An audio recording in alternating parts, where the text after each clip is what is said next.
Whoa,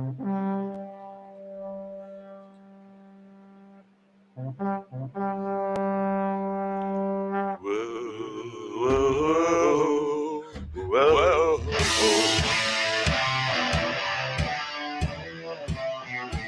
I'm a fire-breathing dragon, and I'm coming for you.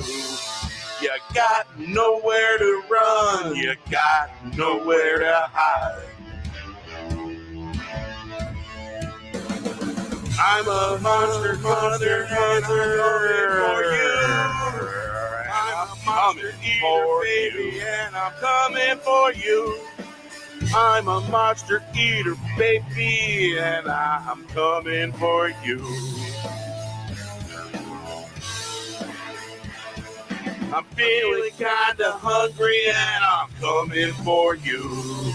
You've been warned, coming for the monsters. We got the monsters on the run.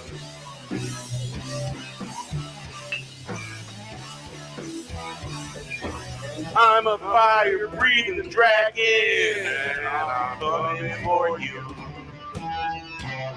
Salute. You got nowhere to run, you got nowhere to hide.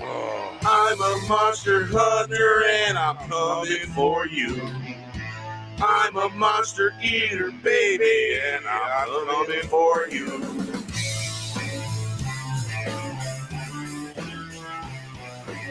I'm feeling kinda hungry, and I'm coming for you. You've been warned, coming for the monsters. We got the monsters on the run. I'm a fire-breathing dragon, and I'm coming for you. You got nowhere to run, you got nowhere to hide. I'm a monster eater, and I'm coming for you. I'm a monster eater, baby, and I'm coming for you.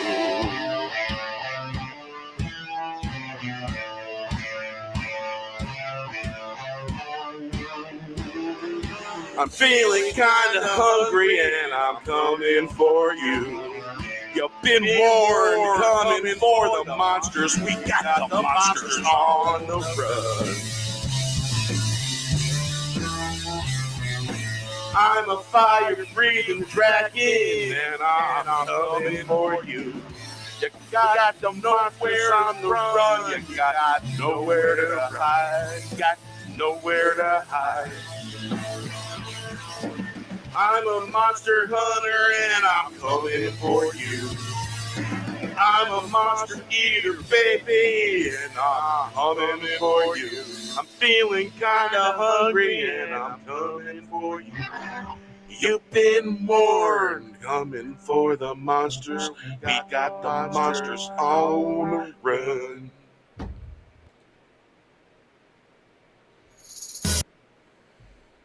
Well,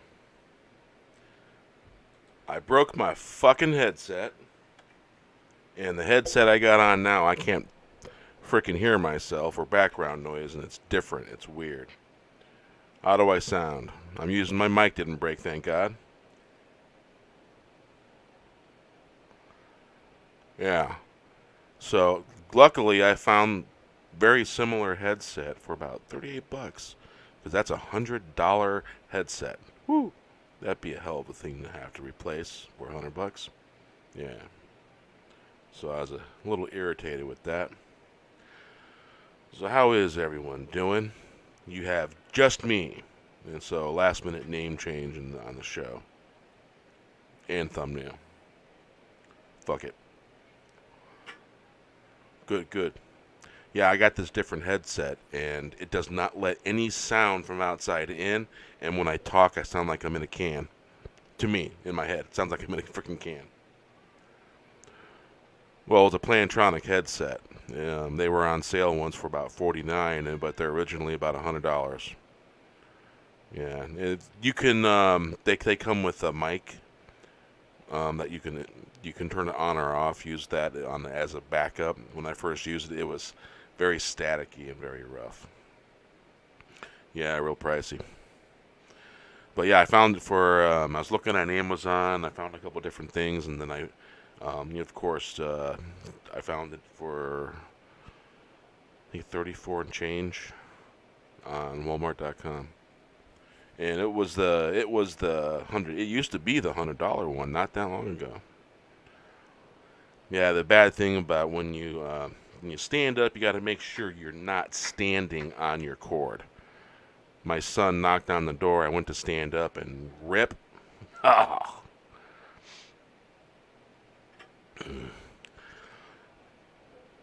Yeah, so I was very irritated. I did that once before. Real irritated. So, alright. Let's see here. Yo, what's up? Hey, Oh man, I was standing on my headset, stood up, and the cords pulled right out of the volume control on the headset. I was so fucking pissed. Oh whoops. man. Yeah, man, it's the second time I've done that, man. And yeah, one of my son knocked on the door, one of my youngest. Stood up. Oh man. I had to tell my 12-year-old, "Hey man, give me your headset. I need to borrow it." Huh. Cuz he's got a headset. Not quite as nice as the one I had, but pretty close. It's got decent sound. Cuz it's really weird. Cuz you know how some headsets breathe, you can hear stuff from outside the headset?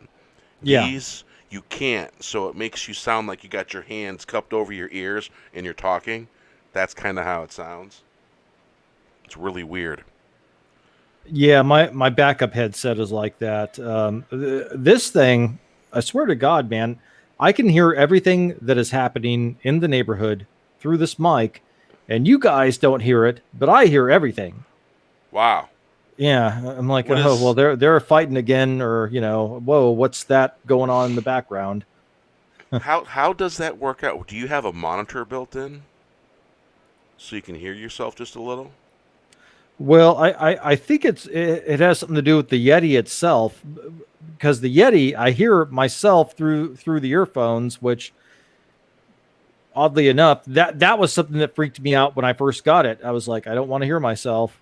And my backup mic, I never hear myself. But this thing, the Yeti, I hear myself in the earphones, which I'm used to it now. But for a Huh. while, for a very long time, starting this YouTube gig, I hated the sound of my own voice, and sometimes every once in a while it's like I almost I'll have these weird dreams where like I'm like a character in a YouTube video, and it's very strange. Yeah, Doozy says, do you have noise cancellation turned on? Noise cancellation. Well, I think noise cancellation is more for I thought it was more for earbuds than it Um, was for. Also, some headsets that have a mic, noise cancellation will work for those as well. Basically, on the settings in the yard, you click audio. You'll see echo cancellation, stereo audio, and you can actually make your mic louder with the mic volume control. They have a control volume now in there because you can see I can get just gradually louder as I'm talking, and then Oh, it'll just go right back down. I keep it right at about 101 because it goes from 0 to 200, and I keep it just a little hair over. yeah. So, yeah, I think it depends on the mic, but if you listen to some of my earlier videos, I was still getting used to hearing myself while I was talking, and so I talk really much like this, trying to talk over myself. And then when you get used to it, it's like you don't even pay attention to it. And so I don't talk like this anymore on my videos. Yeah, and I gotta tell you, man, it's really weird having because I gotta take one ear off of my head of the headset. I Uh-huh. literally have one ear uncovered because it's weird because when I have it back on, I can't hear myself when I'm talking. You know, sound outside of myself. It's a very weird sound. Yeah. Yeah, very inconvenient to break my headset. Yeah, and then I was finishing up watching Revenge of the Nerds Part 2. 2? Yeah. Yeah, I part 2 isn't as bad as, Highlander part 2, but that first movie was so good, it's hard to follow it up. And Yep. I think Ogre joining the nerds was probably the key takeaway for me for part 2. I found that interesting. Woo. Salute. That was fire. So yeah, let's see here. Click that. I mean, Ogre seemed like a pretty. Now, by the way, on part 1, wasn't like the guy that played Johnny Lawrence? He was in that, right? Part 1. Was that him or was that someone else? The guy who played his roommate in the first one. Zabka, wasn't Zabka in part 1? Or am He I? he was only in the guy who played his roommate. He was only in bits and pieces because his career had started taking off because he was getting bits and pieces here and there, and I guess Revenge of the Nerds kind of put all of them on the map a little bit, you know. Yeah. Festive. There we go. Yeah. Well, I think maybe, the lessons that are gleaned from the sequels to Revenge of the Nerds is that, once you become the establishment, once you've beaten your enemies, that's the danger. Yeah. Once you become the cool people, being the freak becomes the cool thing. Yeah. Doozy says, I hate my voice so much. He was asking if it's on OBS in the setting you were using. Well, the last stream, I usually use OBS for my gaming streams, and I will usually use StreamYard for, short videos or other things. You see, I don't use OBS so much anymore. If I'm doing a video, and a lot of times for a video, I'll record the vocals on Audacity, and I'll make any changes that need to be made in Audacity, and then I'll find visuals, images to go along with the vocals, and I'll just paste them in there, like my Star Trek Discovery reviews. I'll do that.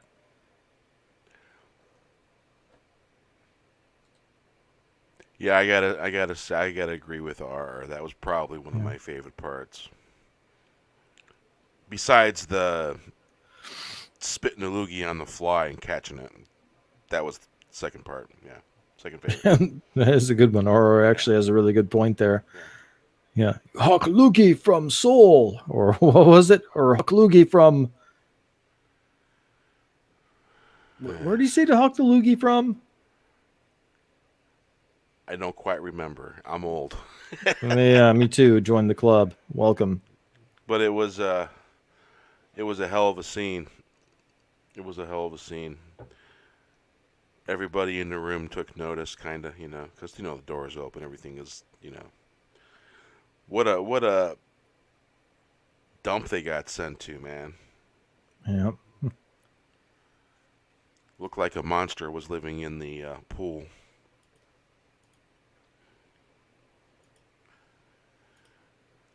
Yeah, good movie, man. Good movie, I gotta say. Not as good as the original.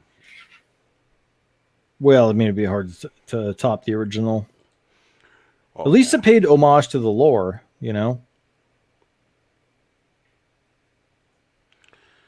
So let's see here. The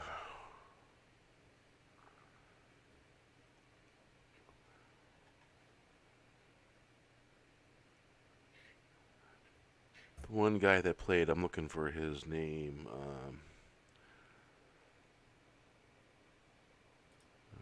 Let's see here. Look here. Do, do, do. All right.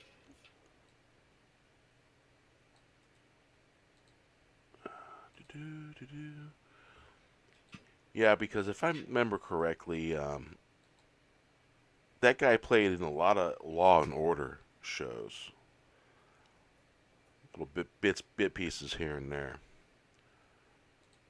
Let's see. Yeah, Anthony Edwards. He played Gilbert.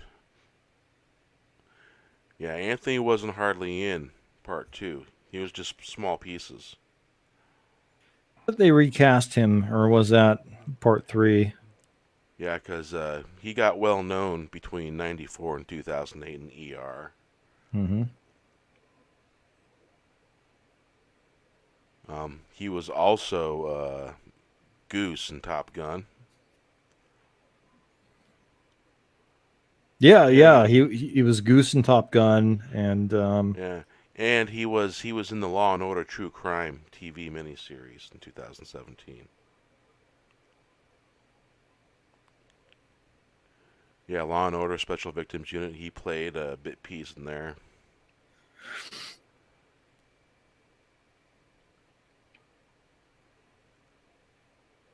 Played in Big Sur.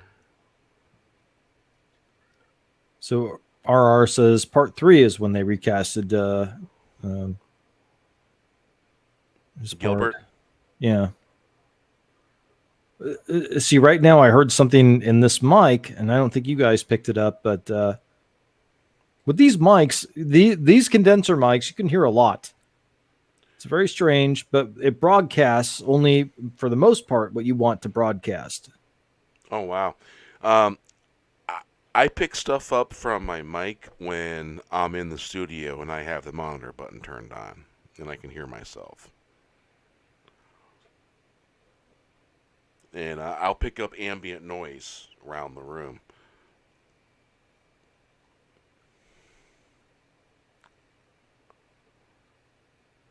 Yeah, part 3. I remember that. What was it, like TNT or something? RR, is that where it got released on? I think it was TNT, right? Part 3? Yeah. That's a really good question.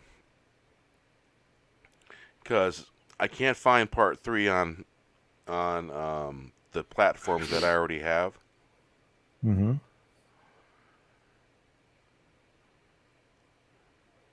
So yeah. Because eventually I'd like to cover part 3. Let's see here. Let's see. Jeff Canoe was the director. Did he direct all of them? That is the question.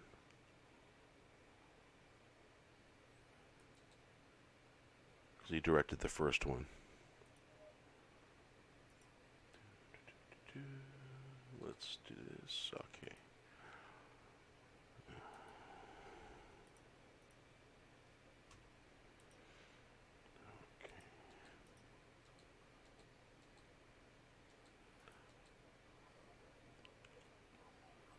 Let's see. Editor. Why'd that pop up? This should pop up.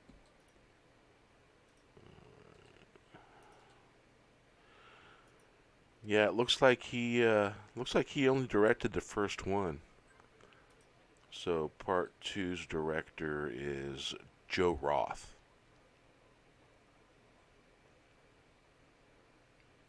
So RR is confirming that TNT was part 3.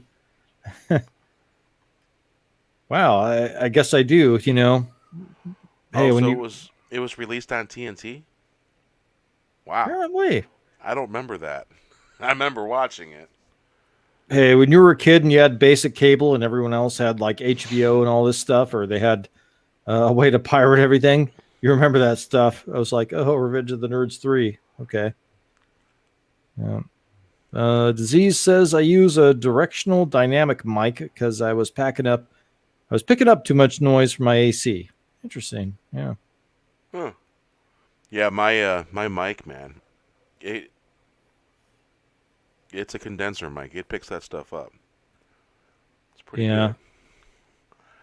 Yeah. If you're in cardioid mode, you're supposed to not pick anything up other than voice, but sometimes, even I guess I need some sound deadener material in front of me. I can hear a slight echo, and if I'll replay it, some of our Huh. audience out there says that they watch us on like their TVs with their surround sound systems or Huh. a sound bar, and I'm like, whoa! And then I tried it. I went back and I watched some of our old live streams on TV, my 4K TV with the sound bar, and I was like, this is a totally different experience from watching this on, your phone or a laptop. Oh yeah.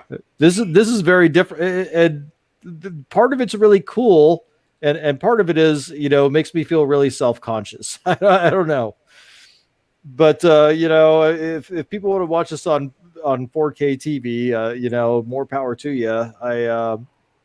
You have to have a separate device to really interact with the chat when you're doing that, but I could see it for doing errands around the house, ironing some clothes or vacuuming or doing some dishes or whatever. But wow, that never even occurred to me, and then I did it one night and I was like, wow, this is not bad TV. This is actually okay. Hey, The rawness about it is what I like about it. did you know that they made a made-for-TV Revenge of the Nerds in '91? TV movie. Is that part 3? No, part 3 was The Next Generation. Well, they recast Lewis, was it? Lewis? Let me look down. Gilbert. Wait, there's Gilbert. Lewis was Skolnick. Wait, was Lewis Skolnick? I only know Skolnick by Skolnick. Skolnick. There's. And Skolnick was he was David Carradine's nephew, which I is think so. yeah, which is see there are conspiracy theories about David Carradine and his Oh yeah. death. A lot of them. Let's see here. Oh man, there's so much conspiracy territory we could go down. Hail toxic man flu. Toxic Here. the Hail, super Toxic straight man flu. So, Revenge of the Nerds 3, The Next Generation. Of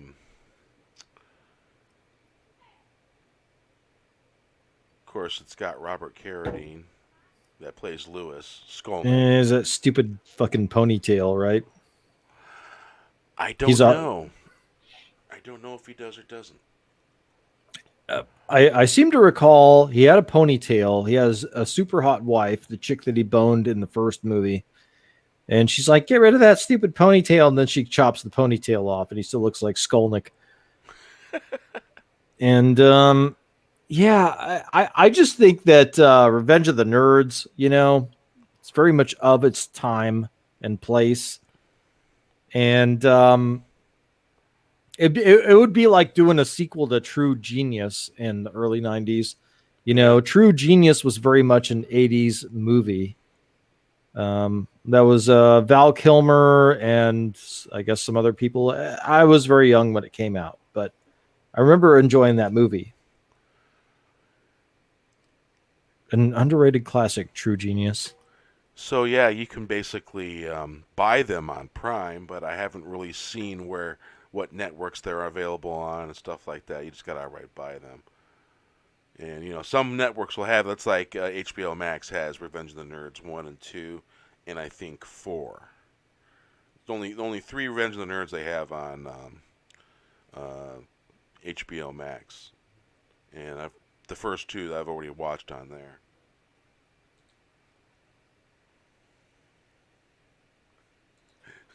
Yeah, I have the DVD, the penny rate edition of the original. I found it at a thrift store for really cheap. I'm telling you, man, if you want to get physical media, search your local thrift stores. You will find a lot. Like I got the all four seasons of the show Soap on DVD for 99 cents a season. It was ridiculous. Wow. Yeah, that was a very controversial show for its time. Soap. I remember that show really had some funny moments. Yeah, like Oh, it had a great cast too. it had adult humor. When I was a kid, I kind of got some of the adult humor, and my cousins kind of didn't. And it's like, Oh, it yeah, had very adult humor. yeah. And it's funny because if you go back after I picked it up, I was looking at interviews from the 80s, and they're like, "Do you think the moral majority is the reason that your show has constantly been shifting time slots?" And they're like, "No, no, not at all." And it's so obvious that was what the case was, because that show was so, oh man, that show was just so controversial. So Billy Crystal plays it's, I don't want to derail here, but Billy Crystal plays I like Billy Crystal. yeah, he plays this gay character that wants to become a woman. He wants to get a sex change because he's in a gay relationship with a football player, and at the last minute, the football player breaks up with him, so he tries to kill himself. And it's just like, what is this? And then one of the daughters, like, she has an affair with a priest, and the child she bears ends up being possessed by the devil. It's just like this crazy shit. You know, it's supposed to be lampooning soap operas, but it doesn't. It's very metal. I'm surprised. You know, if you're into metal and all this weird stuff, like, a woman cheating with a priest and having like a devil baby and all this weird shit. And this I could movie is called Real Genius. Real Genius. Yeah, I could see why the moral majority would have a problem with soap.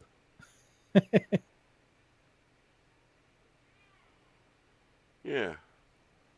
Funny stuff though, man. For the time, Oh, Funny it stuff. was. Yeah, yeah.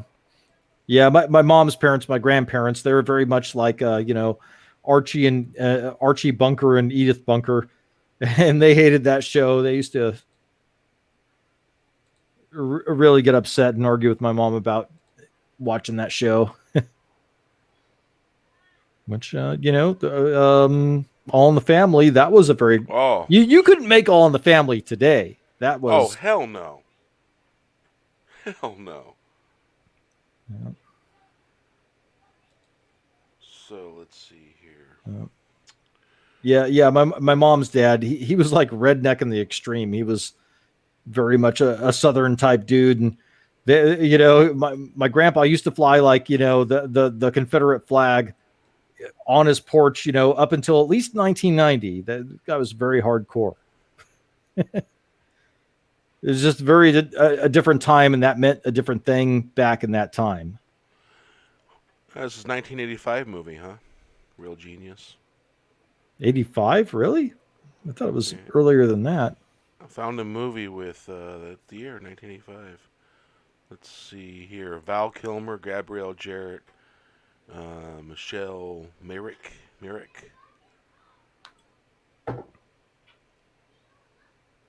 I don't think this is the movie you're talking about. Was there another movie called Real Genius? It's a comedy. Is it True Genius? Real Genius had Val Kilmer in it. Yeah. It's about they had a secret space program. They had a secret program, lasers orbiting Earth, and then there was some. The government was recruiting real geniuses in college campuses, and they had a space program like Star Wars that was supposed to. And at the end of the movie, the climax was that they had a laser point at some guy's house from I think the college. They didn't want, that like the dean or something. They filled his house with popcorn, and they used their Star Wars like program, and they popped all the popcorn and blew his house up, basically, using the laser for the Star Wars like program. It was very 80s. It was pretty cool, actually. Oh, guess what? It's available on Prime. We're gonna have to check that movie out. Real genius. Yeah. Wait, it's on Prime? Yeah. No, If you have no stars, additional. if you have stars, like I have stars in Prime, you know. And yeah, we can totally watch this. This looks like something it'd be fun to cover. It's comedy. Yeah, I just small confession. I got stars because I wanted to watch the original Justice League, and so I did before I watched the Snyder cut. And wow, I did that in reverse because I already have it on Vudu. Yeah, this would be a interesting movie to cover. I like comedies, especially ones that involve space and lasers and stuff like that. Hilarious Revenge. That's just right there. Hilarious Revenge is just says it all right there. Something I can laugh at, you know. Good entertainment's hard to find these days. I think we're it. Yeah. Yeah. Yeah.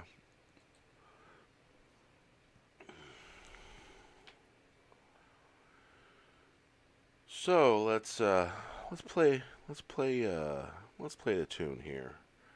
All right. And refill your glasses, and we'll resume here in a minute. Sound working? Yep.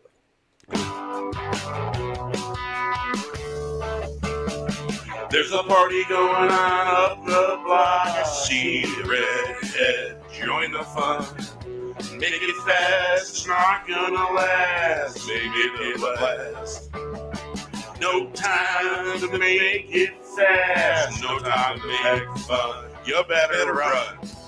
Make time for fun. So much fun in the sun. Hey, it's a party time to have fun under the sun or under the shade.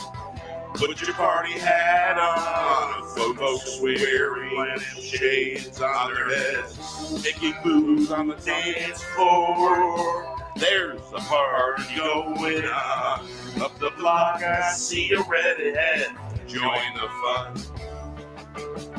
Make it fast, it's not gonna last. Make it a blast. No time to make it fast. No time to make fun. You better run. Making time for fun. So much fun in the sun. Hey, it's a party. Time to have fun under the sun or under the shade. Put your party hat on. Folks are wearing lampshades on their heads, making moves on the dance floor.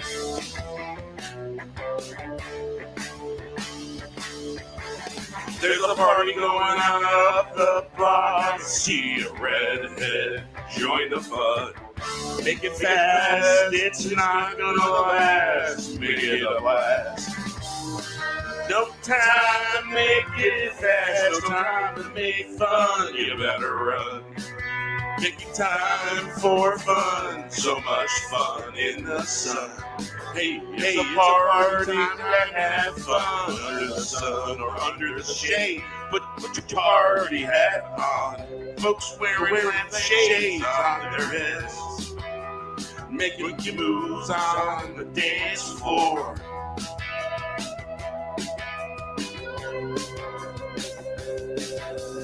There's a party going on up the block. I see a redhead join the fun.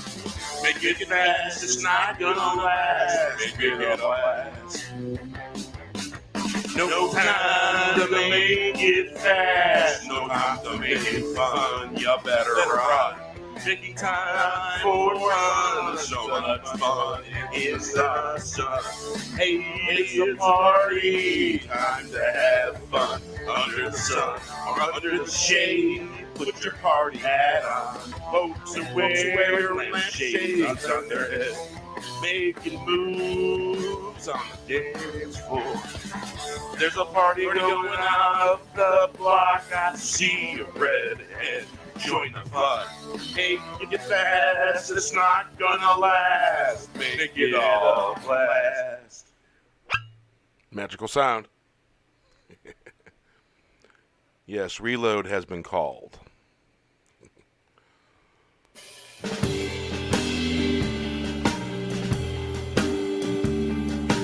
Tides come and go. Walks on the beach, walking down memory lane. Body riding waves to the shore. I've seen the sunsets, gold, red, golden sunset, golden red, that blonde, that brute. Tides come and go. Watching the water flow from shore to shore, lapping the water's edge. Tides come and go, fair weather, fair tides. Bright scribe, everyone laughed, everyone had a good time. Like tides gone. Good stuff. I walked on the beaches, rode a wave in a storm, felt my feet in the sand, felt sunshine, smelled the surf, drank the wine. What a fine time it was. Tides come and go. Walks on the beach, walking down memory lane. Body riding waves to shore. I've seen the sunsets, golden reds and blues. Tides come and go. Watching the water flow by, from shore to shore, lapping in the water's edge. Tides come and go, fair weather, fair tides. Brides cried, everyone laughed, everyone had a good time. Like tides gone.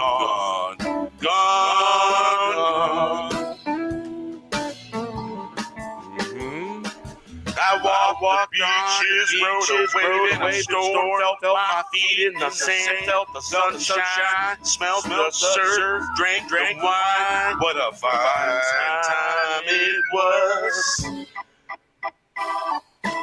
Tides come and go. Walks on the beach, walking down memory lane. Body riding waves to shore. I've seen the sunsets, golden reds and blues. Tides come and go.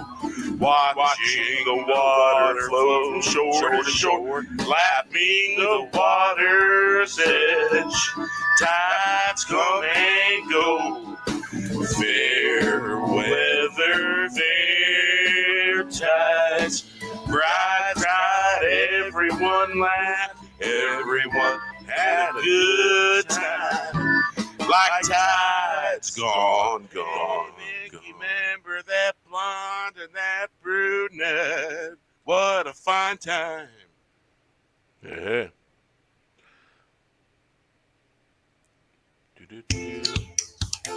Come on, stop moving. There we go. It was trying to trick me. Those buttons move when it switches songs. Click it, and then all of a sudden it moved, and you click the next thing, and then it's just this thing that keeps happening. Whoops. Yeah, a lot of whoops. It's like, nope, don't do that. Nope, don't do that. No, don't do that. Well. So let's see here. Whoa. Huh. You have screen now. Yeah. All right.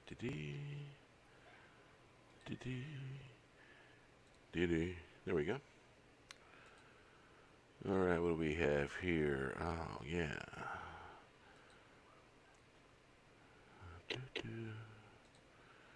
You might hear a slight echo, or it might sound a little bit like reverb.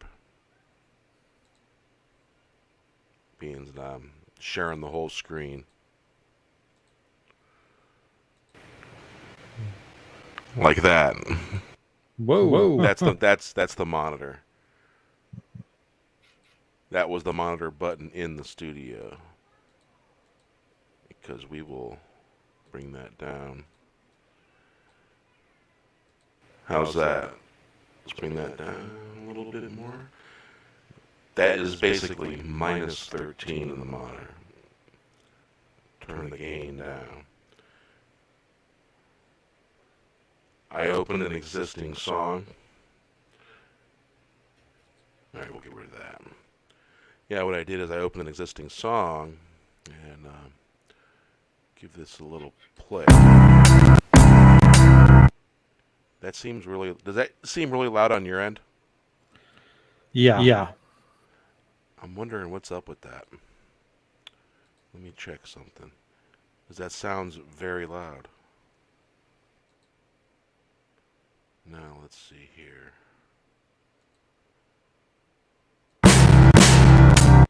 Wow. That is really weird. It's never played that frickin' loud before.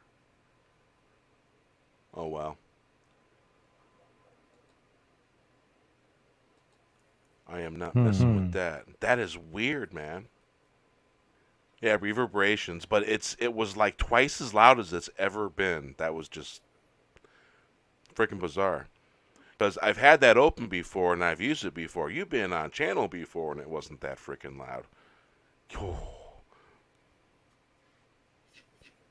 Yeah, crazy. Anyway, I think there's see what that setting is on that audio. Kex says turned up to 11. You saying that was 11 volume, huh? All right, that was the most bizarre thing, man. That is fucking crazy. Because it was very loud on my end too. I'm wondering if my headset's kind of messing stuff up. Because that is so freaking weird. Wonder if all the other volume is jacked as well. Let's see here.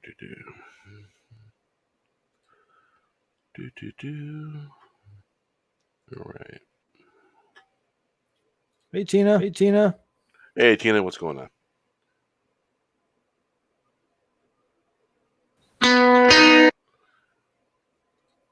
Yeah, it does seem really, really loud. All right. Let me see here.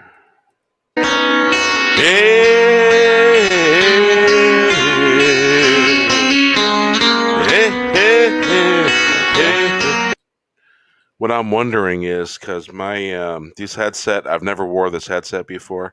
It's got a volume control. That is really weird. You know, running into experience glitches you've never really experienced before. Let's see. Stop that. There we go. Wes is echoing. Yeah, it happens for some reason. No, I'm gonna see here. That was really weird.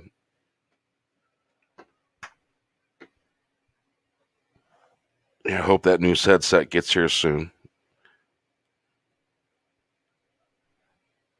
Wow. All right.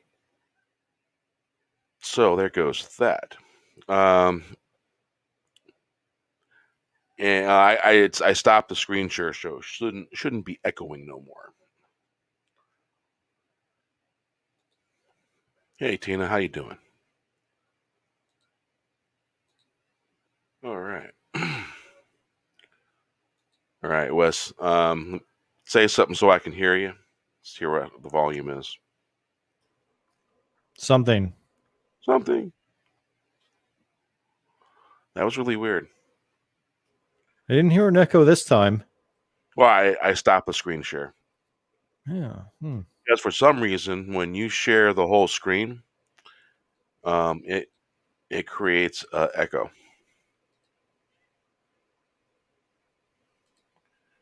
And I don't know if the echo is there now. Can you tell me if the echo is there? Not now. I think when you do the screen share, it captures the audio output, which would be Right. the output of, yeah. So you're probably getting it from there. But it does it when I have the studio open, I think. Let's see here. That studio, man. Every time I have it open, it creates a little bit of a reverb echo, I guess you could say. You should hear the echo now because the studio's open. No echo. Really? That is so Nope. weird. Very. Yeah. Man, computers and electronics, they're fickle things, man. They really are. They are fickle things. All right. Everybody brace your ears. I don't know how loud this is going to be. It might be the same glitch. Just brace. It's not loud now. It's Pretty loud. See, it wasn't that loud this time. It seemed pretty loud on this end. There's a little bit of distortion on my end. Yeah, let's see. Night disease. Good night, man.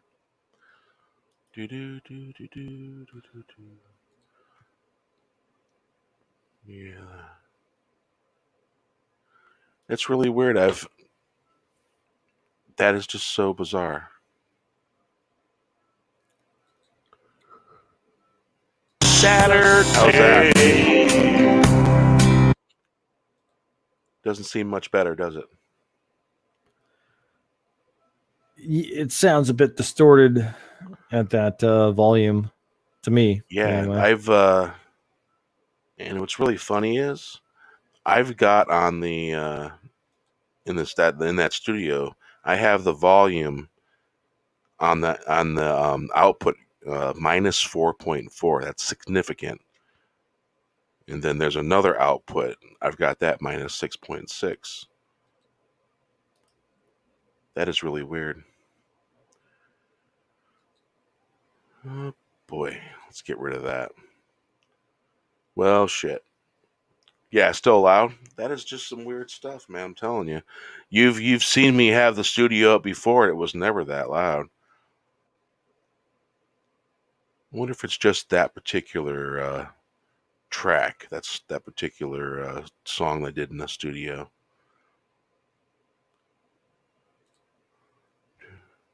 That is just crazy, man.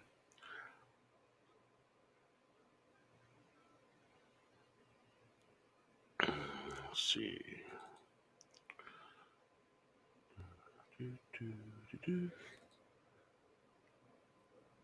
Huh, okay, we'll open that.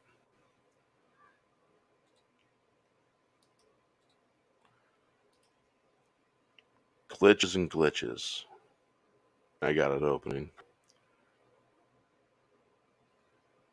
Yeah, it's never done this before. That's really weird. Never been super over loud. It's crazy. All right. Yeah, it shouldn't be. You'd think. Yeah, but we've used this before in a yard like this. Let me check what the volume is on the the actual audio. I'm going to use the automatic adjust mic volume, and we'll see if that fixes it. All right.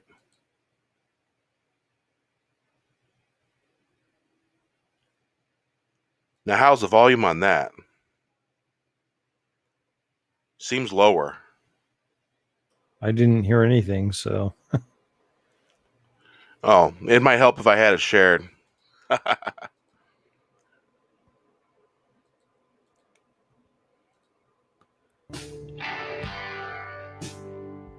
How's that? There you go. Yeah. That's Yeah, better. that other song, man, I'm telling you.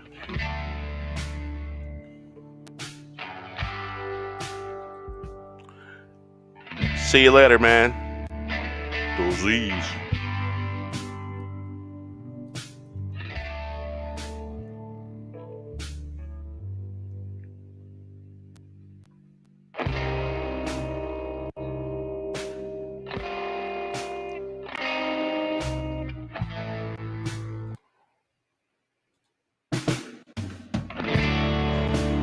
Promises made. Yeah, oh, that's really glitchy.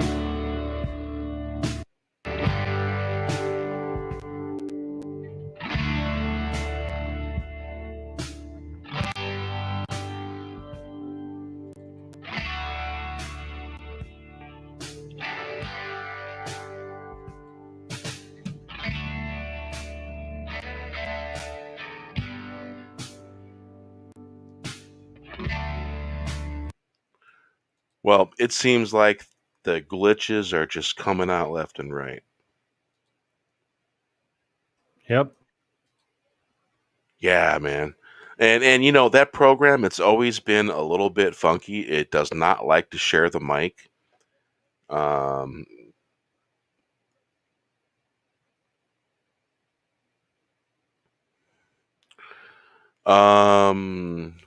what's that, CJ?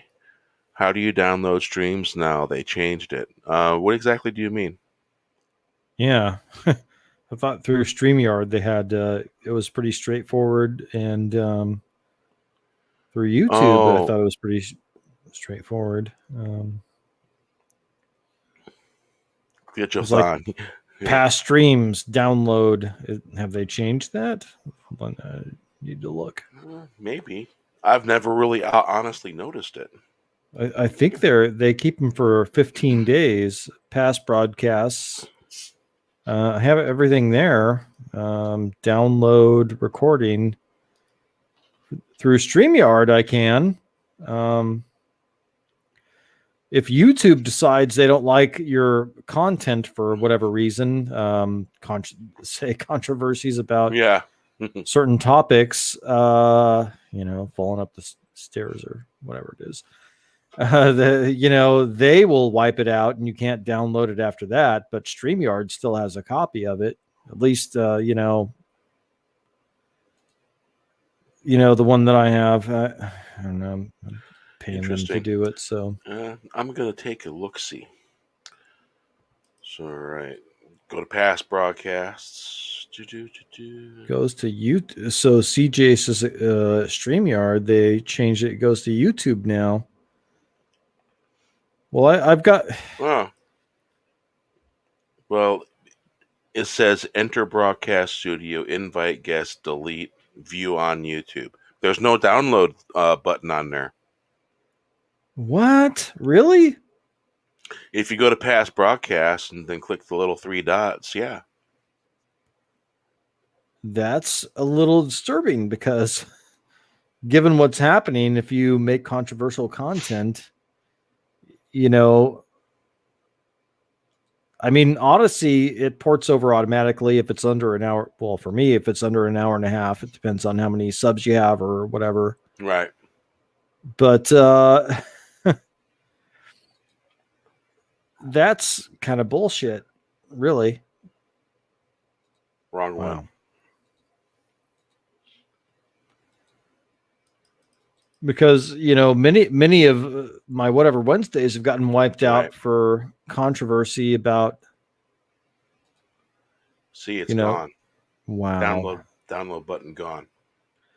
That that's a little disturbing because Mm-hmm. the content that we what are the things that if something gets wiped out from YouTube, one of the backups is having that available on StreamYard. That's not very Mm-hmm.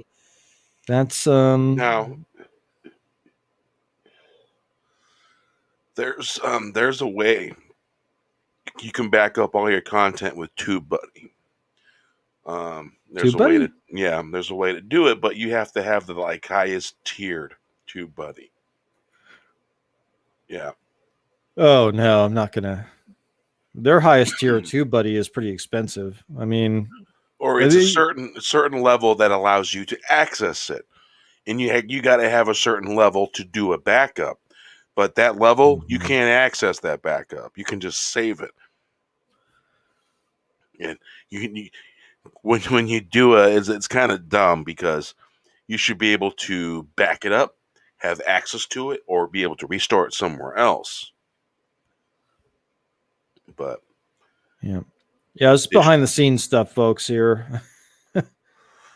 But yeah, yeah, TubeBuddy, when you pay for the max tier, that's very expensive. That yeah, is not cheap. I mean, we're talking well, I think the mid grade is like $50 a month, and that's I mean, that's a lot of money. I got the star level.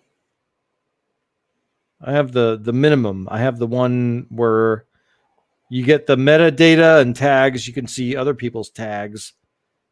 That's the level I have. It's definitely not the highest level I on have the StreamYard. second level up.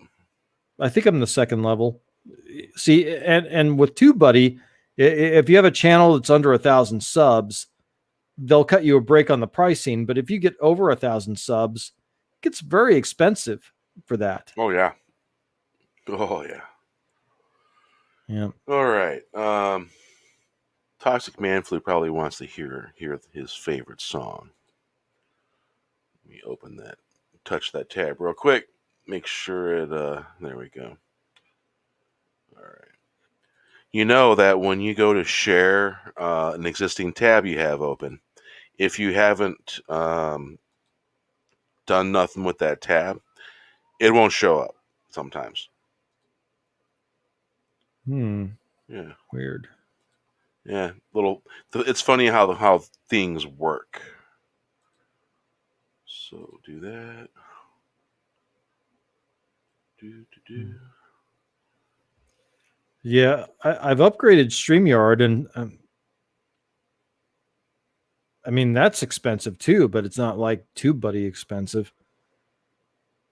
It's I was even mulling over keeping my StreamYard because honestly, I mean, one of the benefits of the pay service with StreamYard is that you have more than 6 people on a stream, and I even think 6 people is too much sometimes. I would rather have like 4, honestly.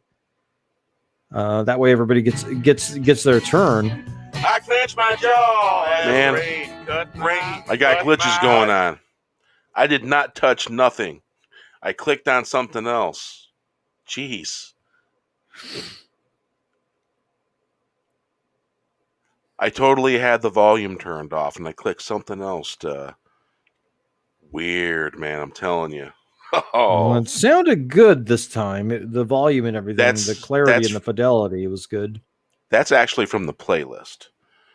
Hmm. I was having problems with that studio because sometimes that studio doesn't play well with the mic being shared with Yard. It likes to have arguments with the StreamYard. So let's see here.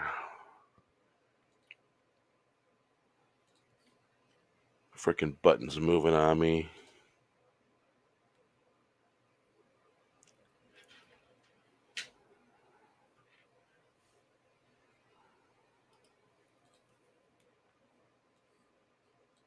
Because basically what was going on is I had it paused, I had the volume off, I was moving the cursor back to the beginning, and it should not have started playing when I clicked it. That was just weird. Freaking weird stuff, I tell you.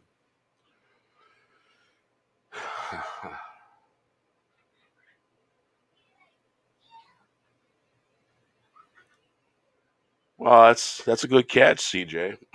We probably wouldn't even notice that. I didn't even know it existed. Honestly, I didn't know you could do that. And there's download widgets you can put on Firefox and stuff, but it's really hard to download a YouTube video, live stream or otherwise. There's a lot of audio only available options, but that's it. Glitchathon, yeah. All right. Still out there, Toxic Man Flu?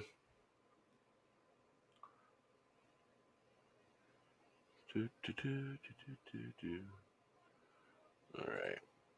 Here we go. How's the sound? Did you hear that? Yep.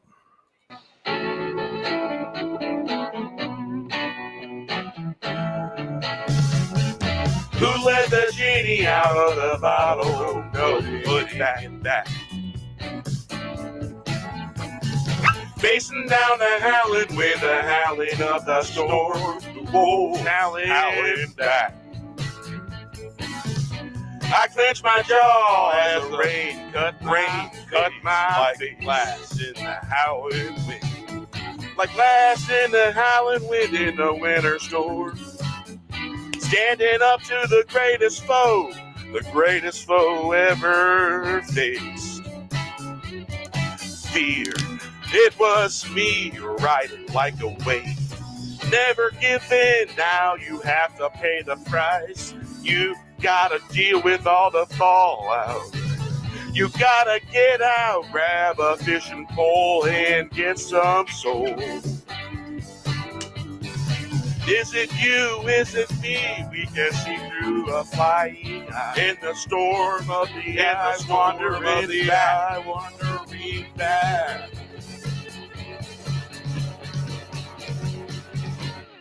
Who let the genie out of the bottle? No, putting it back. Facing down the howling with the howling of the storm. Wolves howling back. I clench my jaw as the rain cut my face. Like the glass in the howling wind in the winter storm. Standing up to the greatest foe ever faced. Fear. It was me riding like a wave. Never give in, now you have to pay the price. You gotta deal with all the fallout. You gotta get out. Grab a fishing pole and get some soul. Is it you? Is it me? We can't see through a flying eye. In the storm of the eye, wandering back. Who let the genie out of the bottle? Putting it back. Facing down the howling wind, the howling of the storm. Wolves howling back. I clench my jaw as the rain cut my face. Like glass in the howling wind in the winter storm. Standing up to the greatest foe ever faced. Fear, it was me riding like a wave. Never give in, now you have to pay the price. You gotta deal with all the fallout. You gotta get out, grab a fishing pole and get some soul. Is it you? Is it me? We can't see through a flying eye. In the storm of the eye, wandering back. Who let the genie out of the bottle? No, putting it back. Wandering back. Facing down and howling. Who let the genie out of the bottle? No, putting it back. Influenced by Toxic Man Flu.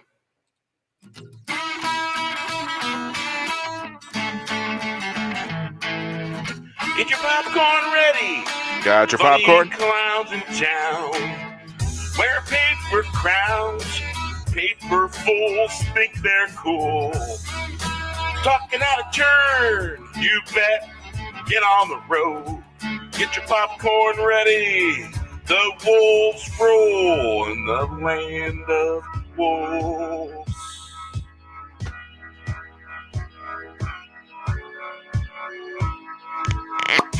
Funny clowns in town wearing paper crowns. Fear the wolf.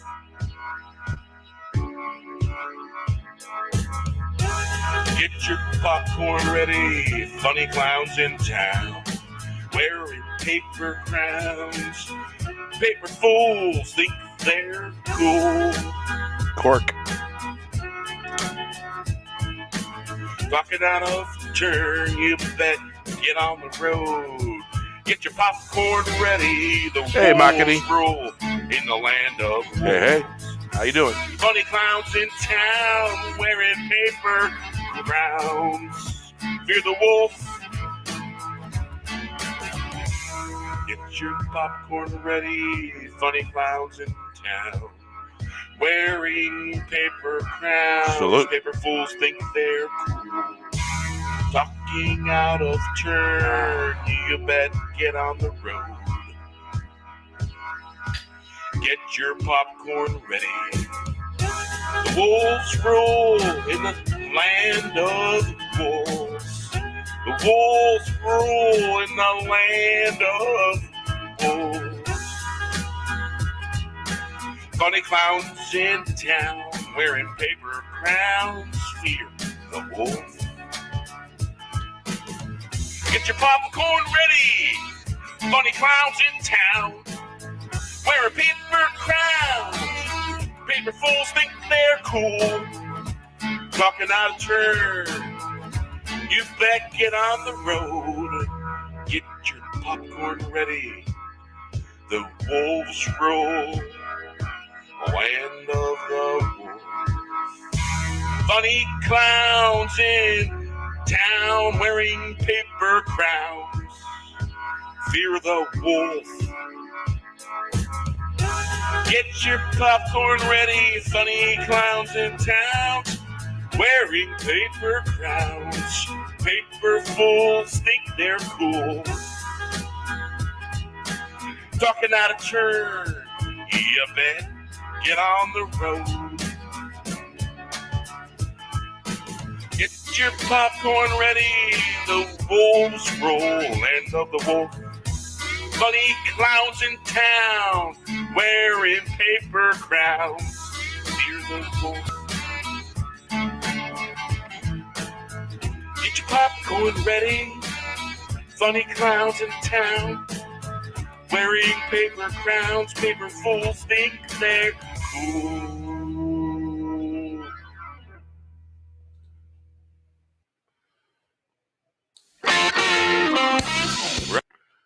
Well, that was neat. Hey.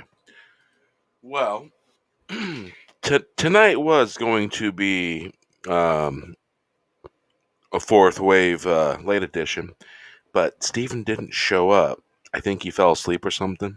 There is quite a bit of time difference between here and the East Coast, and so I just decided to change the name of the show. Well, he was getting roasted pretty bad for his EVS video, and I'll tell you, I'm just going to confess here because I was talking with some of the folks in our chat right now about Comicsgate and addressing Comicsgate, Right. and and the universal response pretty much was don't do anything on Comicsgate because they're a bit prickly, the Comicsgate crowd. Oh yeah, And you don't want to run afoul of Comicsgate. And I have huge respect for Steven for running afoul of Comicsgate. And I mean, EVS, he was part of that establishment, and he did a lot of stuff with Green Lantern, and EVS received quite a bit of heat for that. I have respect for him, but that being said, they're very prickly, and Oh yeah. and so you want to tread lightly unless you're really into. Yeah, I wouldn't want to run afoul of Comicsgate.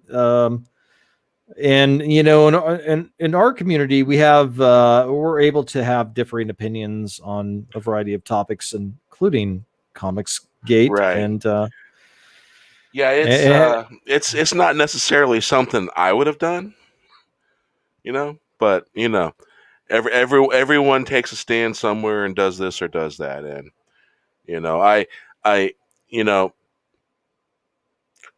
I like to watch everybody, and I'm friends with a whole bunch of people, and oh yeah, uh, I'm just gonna keep being the way I am, and it's one of those things where I really don't have too much to say other than that. Have a conversation. I'm a full indeed. believer in a good conversation to settle your differences, and it doesn't have to be public. It can be on a live stream, but that's not necessary because we have a chat, and the rule is in that chat, if you have an argument, you got to go in a stream yard in a green room and talk it out.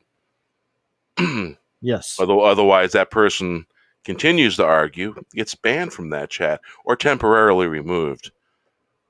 And because we all like to have fun and post videos and stuff like that, and it's for sharing creators' videos and stuff like that to promote each other. And arguments and stuff like that can happen in the back room. Me and Steven, we've agreed on some things and disagreed on others, and that's just the way things are. Not yeah. everyone's going to see everything the same way. Well, I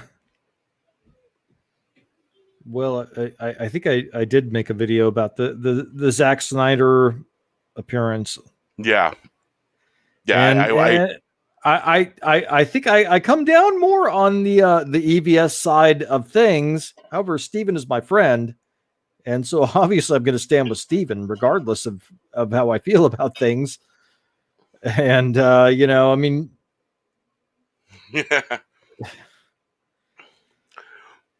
Here for a fun time, not a long time, or something like that. yeah, right. Yeah.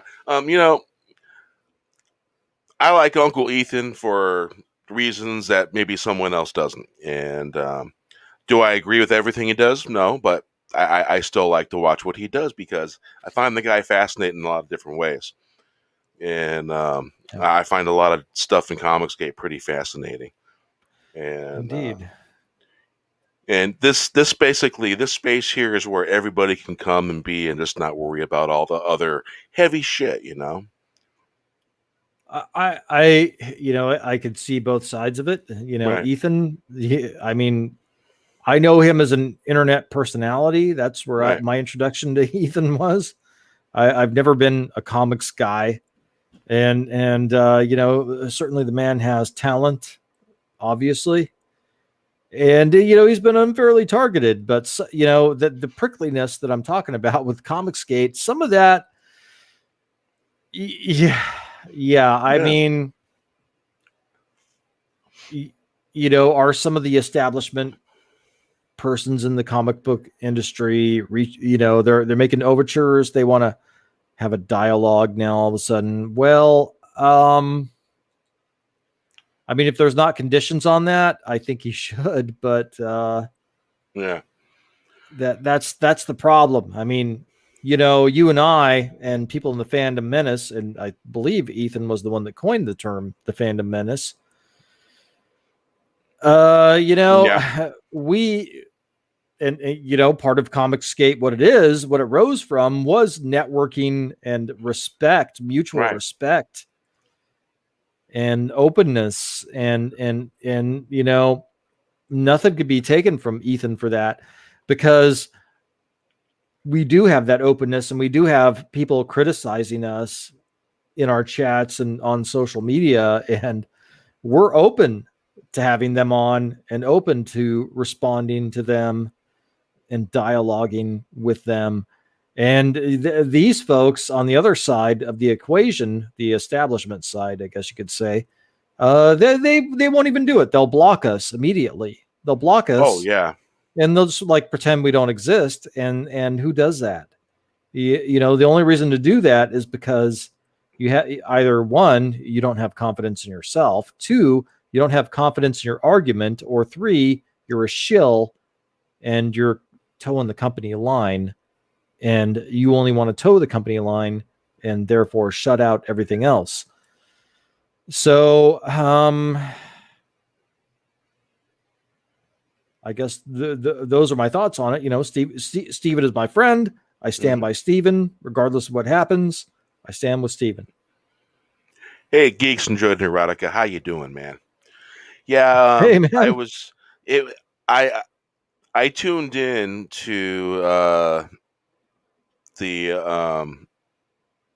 Uchi's live stream for the charity event, and I tuned in a little bit late. I didn't catch exactly, and then I went back and re-listened, and I was shocked, but not really surprised at what Zack Snyder had to say, and you know, I think that was sort of a lousy thing for Zack Snyder to do, but we got to consider who he works for. He's employed by Warner Brothers when he made a product. And if they say, hey, jump through flaming hoops, they're either going to say no or they're going to say yes. Because they're going to, if they say no, probably fired and never work again. Who knows? But yeah, that was, a charity was not the platform to say what he said. Well, here's what the comments illustrated that I think where the disconnect comes in.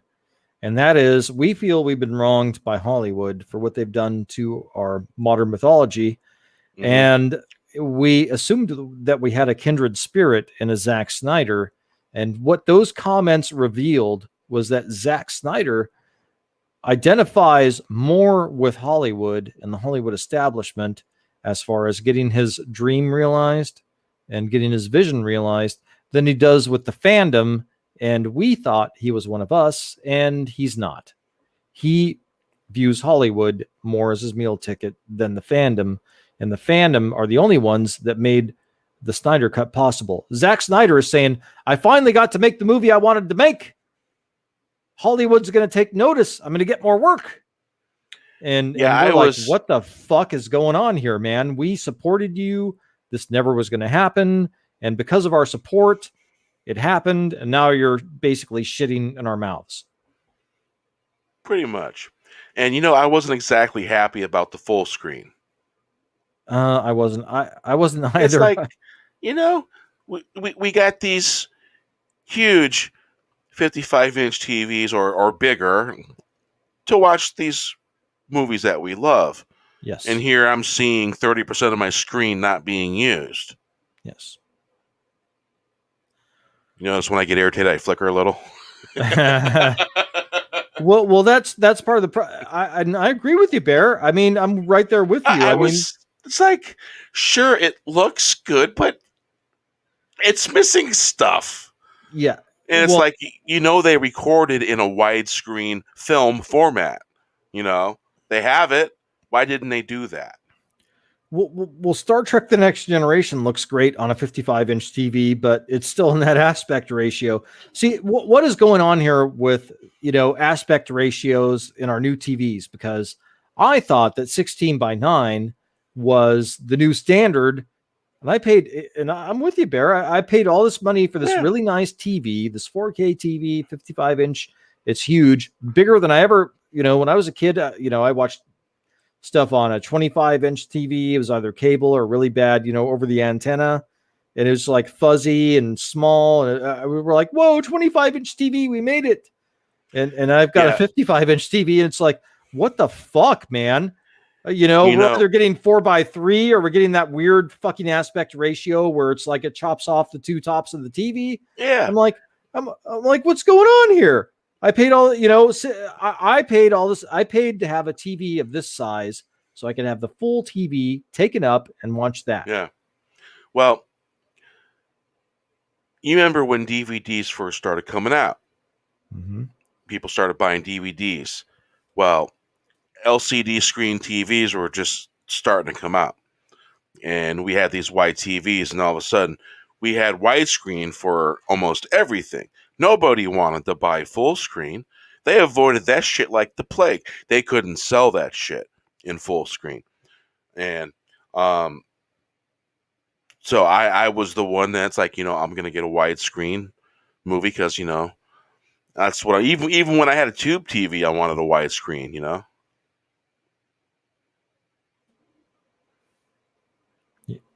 Yep. A lot of people did. My stepdad, he's in video production, and he would always take the Oh letterbox. yeah, it will pass. I'm more as a critique. I'm critiquing mostly just why full screen. I don't like full screen. I really don't. I got a serious issue with full screen when we got these big, huge TVs that, Wes was saying, I was saying, we invested and, we want the real estate to be facilitated in widescreen. Yep. And the storyline, it filled out all the gaps in the story. Everything, it helped everything to make sense story wise. Oh, yeah. And, I really haven't said too much about what Snyder said, and this is the first time really that I'm saying anything about it. And it's just it wasn't really appropriate for him to do that, but I can understand the position that he was in, being who he works for. And that's about it. And he needed to say thank you for raising this money, for doing this charity drive. Just want to let you guys know there's no direct affiliation with Geeks and Gamers. Continue. Mm-hmm. Thank you so much. That would have been that'd have been sufficient. Yep. Yeah, it didn't have to be what he said. Now, at the end of that, at the end of his appearance on that stream, he did that. But the beginning, you saw through the donations and in the chat and the comments, it was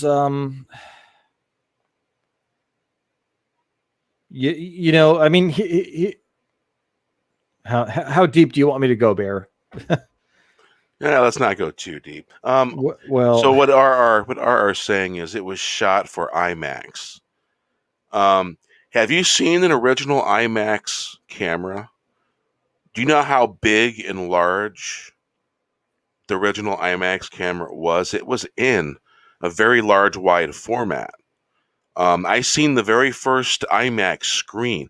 It was a hemisphere, and I went to see at the Museum of Science Industry. They had the galaxy and the planetary system on IMAX, and we got to go see that. And it was huge, man. It was a half hemisphere, and we were in this big auditorium, and it was freaking huge, man. You remember the size of the old General Cinema screens? It was like 20 or 30 of those in a domed, half-domed shape. And they projected the image onto the screen, and it was just something. That was IMAX. And so all this stuff that they're calling IMAX now, I'm just like, shit, that's not IMAX. I seen what IMAX is. This is shit. Yeah, as far as I was concerned. The first time I saw IMAX, I almost puked because I got motion sickness. So, yeah, it's that and golfing. They showed us the galaxy and the planets, and wow, man, it was something. And hey, DJ Odyssey, how you doing? So I'm just like, I wasn't crazy about the full screen. Did it look decent? Did it look good? Yeah, it looked pretty good. Story, it made the story complete. Everything kind of made sense a little more, and I liked it. If we were to give it a grade, I'd probably give it maybe a 8.5 out of 10, maybe a 9. Yeah, I think that's fair. I enjoyed it much. It's pretty obvious from the beginning of the first 30 minutes of the movie that the Zack Snyder cut is the superior film. And with the mother boxes, that was explained better. Steppenwolf and Darkseid, that was explained better. Cyborg, I think that was explained much better. We when I saw the Joss Whedon version, I was like, well, what's going on here with the cyborg guy? You know, I mean, there's not a lot happening here, and I feel like there's more that needs to be fleshed out. So, I mean, it is the much superior cut. Now, would this have been if Zack Snyder had made this and not been fired at the time? Would this have been what we got? I don't think so. I think we would have gotten something more along the lines of Batman versus Superman, and you know, I do think the Snyder cut is vastly superior to the Joss Whedon cut. But see, now I'm curious about the world building. You could tell this was the film that Snyder wanted to make. You know, this is where his passion was. And now, RR says right here, my only complaints were the CGI for Darkseid and Steppenwolf. They look terrible. Are you talking about the Snyder cut itself? Well, or the originals.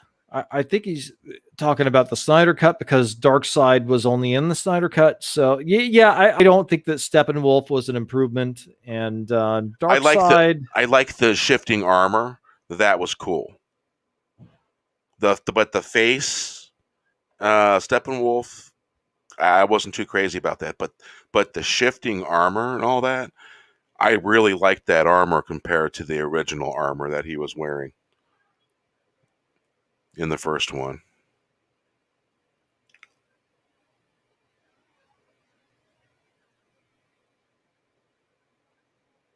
What do you think, Wes? Well, I actually preferred the. If we're talking about things, I thought the Whedon version did better. I preferred the look of Steppenwolf in the Whedon version over the Zack Snyder cut. The Snyder cut Steppenwolf didn't do. I didn't see enough of a difference, or the story elements I thought fleshed out Steppenwolf enough that you didn't need to change the look of him. And what's interesting is that there was a character that appeared to have that looked like Steppenwolf looked in the Whedon version. And I'm not a comic book guy, so I don't know. Maybe the chat knows. That looked just like Steppenwolf from the Whedon version, but wasn't this Steppenwolf. It was after Darkseid was stepping on Steppenwolf's head. So the look of Steppenwolf didn't. That was it's a neutral for me. The Barry Allen stuff, the cyborg stuff, especially the Batman stuff, really is what I enjoyed about the Snyder cut versus the Whedon cut. Ben Affleck, holy crap, man. I couldn't believe it. I couldn't believe that was Ben Affleck, because Ben Affleck always plays Ben Affleck. But here he really embodied Bruce Wayne and Batman in the Snyder version of the movie, I thought. Hey, Dega, how you doing, man? Hey, Dega. Welcome, my friend. I liked him as Bruce Wayne, and I liked him as Batman, and all the character storylines were sharpened and were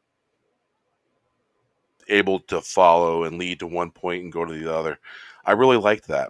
The other one, it's obviously quite a bit different. And from what I was told, there was completely new shot scenes, I guess, that were different. With Batman? With the Snyder cut.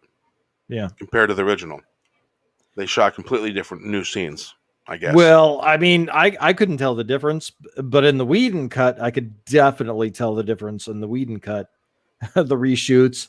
Because you'd have like Ben Affleck, you could tell that Ben Affleck was like, I'm done with the movie. I guess I don't have to work out anymore. And he was like, that there was a very distinct weight difference between Ben Affleck in the Whedon version versus the Snyder cut. Oh, huge. It's like, Yeah, it's like, oh well, like, hey man, that sweater vest, you can button that thing as tight as you want to, but your belly's still hanging out there. You're not going to be killing any criminals after you got done with, eating at Golden Corral or whatever it was. Yeah. Yeah, and who was it? Okay. RR says, oh, sorry. He said that he didn't like was the end and how easily Bruce seemed to accept Martian Manhunter. Just doesn't seem how Bruce would have really reacted. I don't even know who that is. See, that's how much of a comic book guy I am. Martian Manhunter, cool character. He was in the original Justice League and's been in in a lot of the cartoons, the cartoon movies they release for DVD and stuff. I have no idea. I don't know who he is. Yeah, don't come after me, people. Wait, if you do, make sure that you dislike my video as much as you dislike Steven's, because I would love to have 900 dislikes on a video or whatever it is. 600. So jealous. So jealous.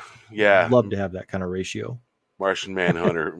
he is pretty badass. He's pretty much the reason why I was watching Supergirl, honestly. Yeah, because he's in it.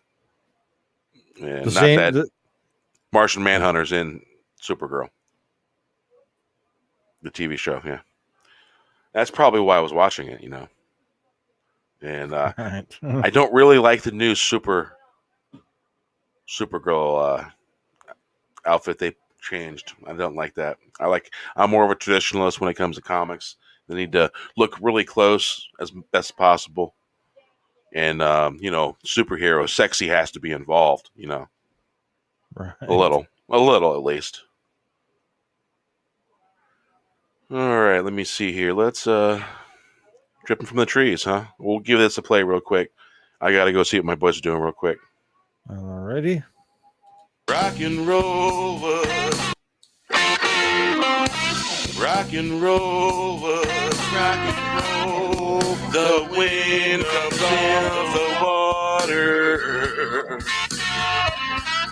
It can take you back. Rock and roll was rock and roll. You know the river goes by. Up the hill, down the hill, across town, through the woods, walking in the green grass. There's blues in the water, dripping from the tree. Tree to tree, like giving force, follow the course.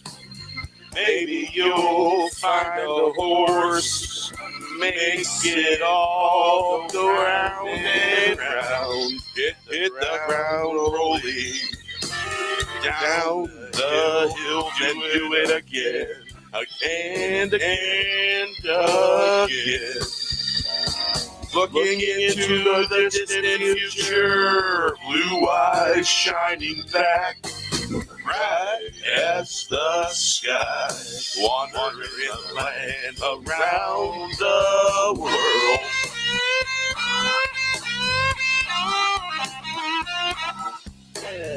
Rock and roll, the wind comes off the water. It can take me back and rock and roll was rock and roll. You know the river goes by, up the hill, down the hill, across town, through the woods, walking in the green grass. There's blues in the water, dripping from the tree. Tree to tree, life giving force, follow the course. Maybe you'll find a horse. Maybe it all go round and round till it hits the ground, rolling down the hill. Then do it again and again and again and again. Looking into the distant future, blue eyes shining back bright as the sky, wandering the land around the world.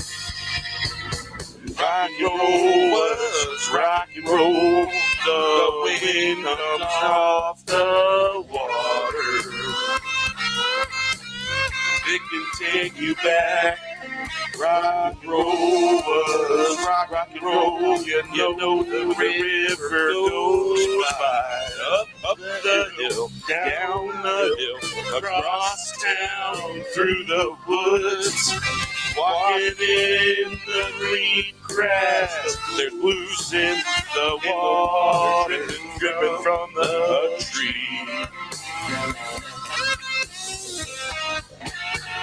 Tree to tree, life-giving force, follow the course. Maybe you'll find a horse, makes it all go round and round. Hit the ground rolling down the hill, then do it again and again and again and again. Looking into the distant future, blue eyes shining back bright as the sky, wandering the land around the world. Rock and roll was rock and roll, the wind comes off the water. Woo! Haha. I clicked the mute before it moved on me.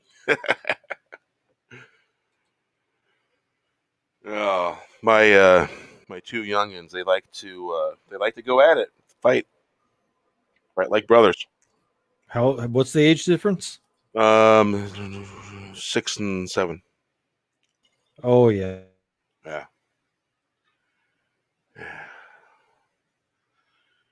So yeah, I am looking forward to what is it? Kong versus Godzilla, or are they billing a Godzilla versus Kong? I haven't really been following it. I just seen someone comment.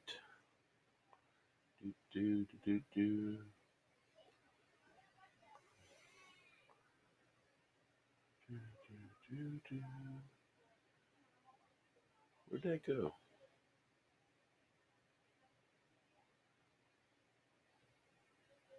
But yeah, I'm kind of looking forward to it. It'll be coming out soon. Yeah. Man, I haven't seen the Matthew Broderick version or any of the new ones. I've only seen the original. Wow. Really? Yeah. Crazy. Well, I mean, it's like, what can you do with a giant, orangutan? Yeah.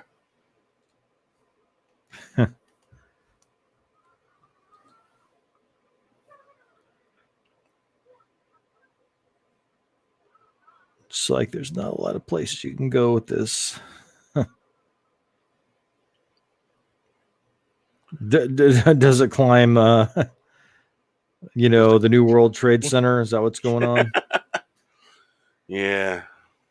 See, it always comes back to that. You had the original climbed on the Empire State Building. The 84 version? Did he climb on the World Trade Center? Daryl Hannah? Oh wow, it's kind of funny. It's got the old title on there. Yeah, it's the late edition. Yep. Completely changed the thumbnail and all that. It's funny how YouTube, once you change something, it'll take a little while for them to cycle out the old thumbnail. Crazy. Yeah, it takes a real long time. Well, it didn't make sense to call it what it was called when, folks for that ain't here. So I changed it. Yeah, well, I mean, I don't know. He got roasted pretty bad. I could see how he would need a breather after that. I caught some. Because during the dump, I had to go to the store and Scotty's channel. I don't even know what happened there because I was taking care of some things, went to the store, and I got back.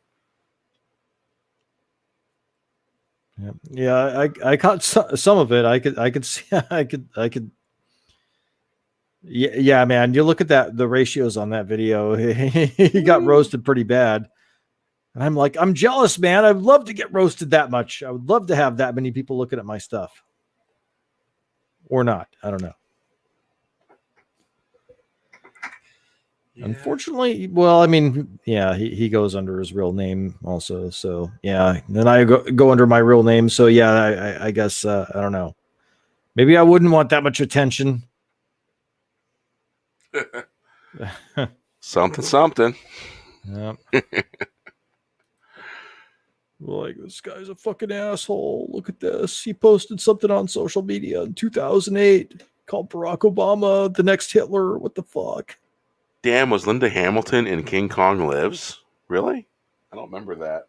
That was King Kong. That was the third King Kong motion picture, right? I have no idea. Maybe DJ Odyssey can tell us because I've not, again, not a. I'm like, this makes no I've seen the sense. Jeff Bridges King Kong, and then there was one more King Kong after that, and then the third one between those three.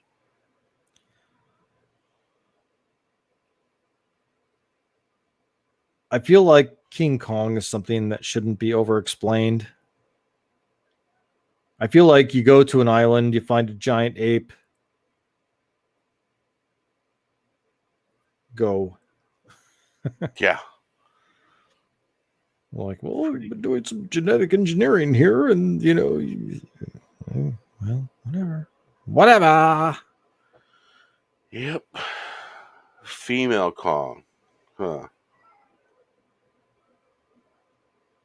Really? Yeah, the 70s reboot to the 39 version.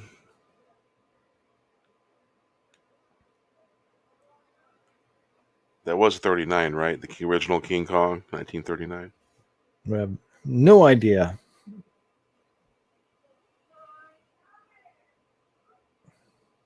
King Kong. Yeah, I remember that one. Artificial heart? What? I remember that. Yeah.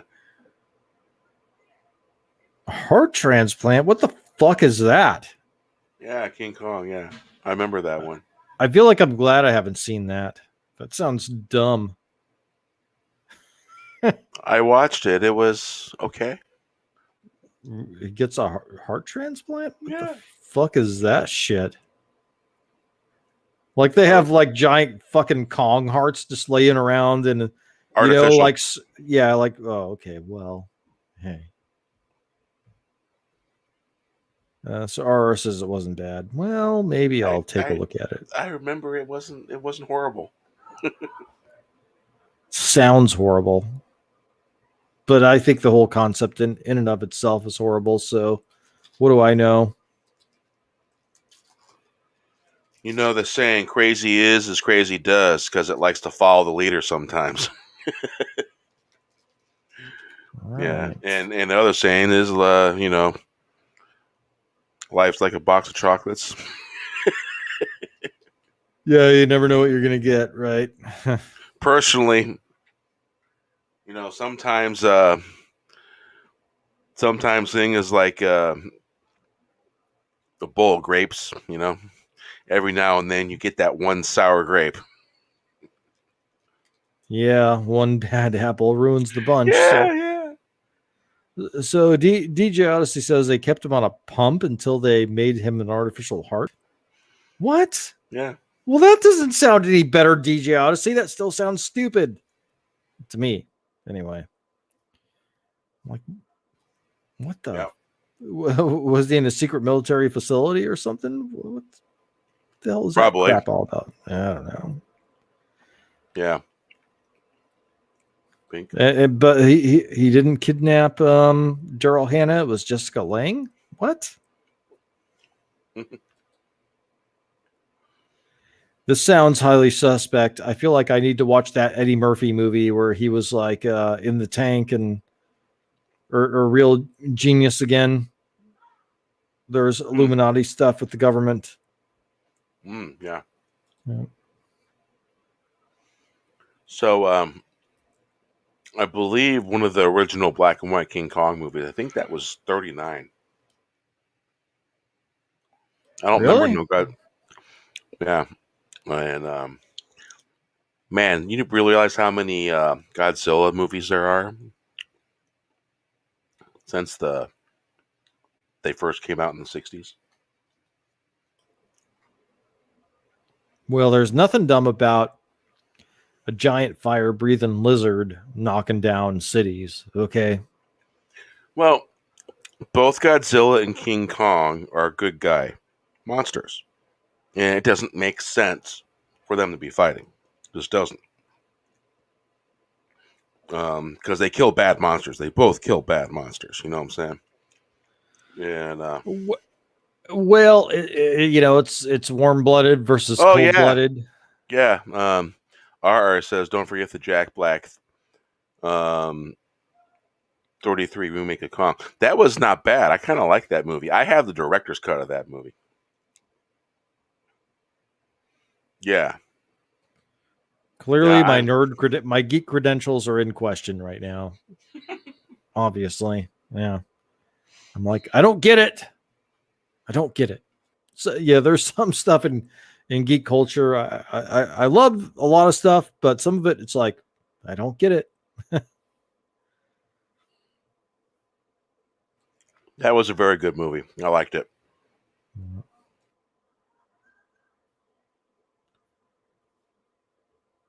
Yeah, I mean, what do we have left really? We don't have Star Trek. We don't have Star Wars. We don't have Doctor Who. I guess, hey, like a giant fucking ape climbing up, a tall building. Yeah, whatever. Okay.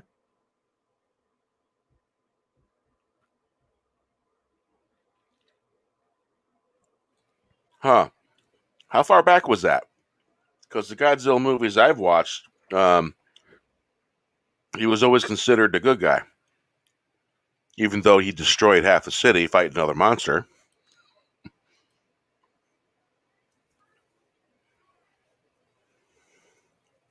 So, It's longer, how can we more dialogue. SJW? How can we SJW King Kong? It's gonna be Queen Kong. She's gonna be a very black gorilla. She's gonna be capturing a man, probably a white man, and he's gonna die. Yeah, it's gonna happen.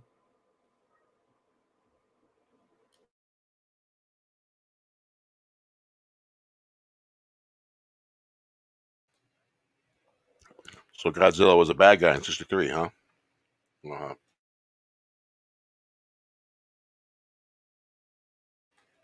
Man, I've...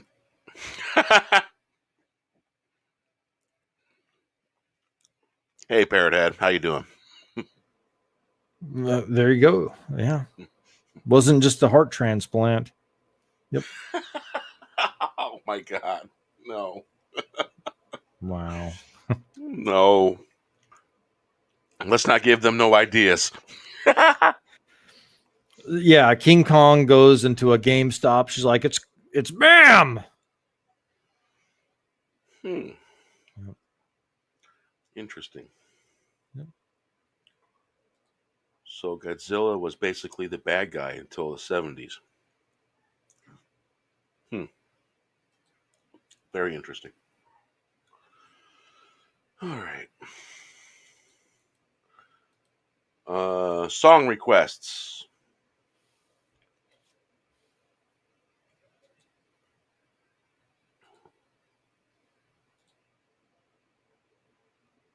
Crazy Clown World. Oh, appropriate. Yeah, I would say that's definitely appropriate. we're not allowed to talk about that, of course, but wait, we are, because there's nothing wrong in Crazy Clown World. No, nothing. No. Nothing to see here. Move along. Move along. All good, folks. Music from another. Now, I did not click that unmute. Crazy Clown World, music from another land. Light and sound, surrounded by light. I've got my finger on the pulse. Curators of reality, they have no personality. Music from another land, light and sound in the dark of night. You're not alone, make your own reality. Be the monks in your life, protect mythos and mythologies. In a story for story's sake, the writing's on the wall, the band's playing. Crazy Clown World, music from another land. Light and sound, surrounded by light. I've got my finger on the pulse.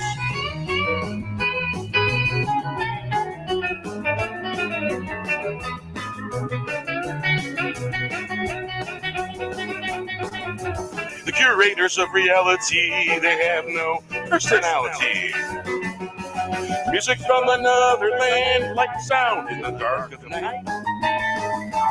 You're not alone, make your own reality. Be the monks in your life, protect mythos and mythologies. In a story for story's sake, the writing's on the wall, the band's playing. Crazy Clown World from another land, light and sound, surrounded by light. I've got my finger on the pulse, the curators of reality, they have no personality. Music from another land, light and sound in the dark of night. You're not alone, make your own reality. Be the monks in your life, protect mythos and mythologies. In a story for story's sake, the writing's on the wall, a band's playing. Crazy Clown World, music from another land, light and sound surrounded by light. I've got my finger on the pulse, the curators of reality, they have no personality. Music from another land, light and sound in the dark of night. You're not alone, make your own reality. Be the monks in your life, protect mythos and mythologies. In a story for story's sake, the writing's on the wall, the band's playing. Crazy Clown World from music from another land, light and sound surrounded by light. I've got my finger on the pulse. Crazy Clown World, music from another land, light and sound surrounded by light. All right. There we go. Waiting on the song. A fan favorite. Yeah. Requested by RR. Here for 8 weeks now. 8 weeks times 2. Turned into a year. It's 4:34 in the afternoon. Have you heard the sauce now? Just random info. We want the sauce. And we want the sauce. And we want it now. We want the sauce and we want it now. Just a random afternoon. It's 4:44 now in the afternoon. We want the sauce right now. Baby, we want it now. 8 weeks of waiting times 2. We will have to wait longer. Will we have to wait longer?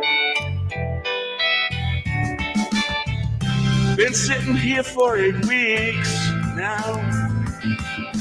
8 weeks times 2.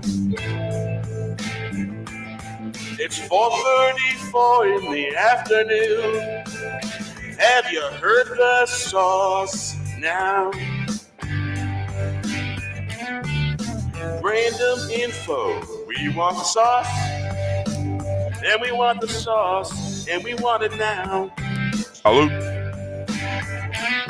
We want the sauce and we want it now. Just a random afternoon. It's 4:44 now. We want the sauce right now. Baby, we want it now. 8 weeks of waiting times 2. Will we have to wait longer? Will we have to wait longer? Been sitting here for 8 weeks now. 8 weeks times 2.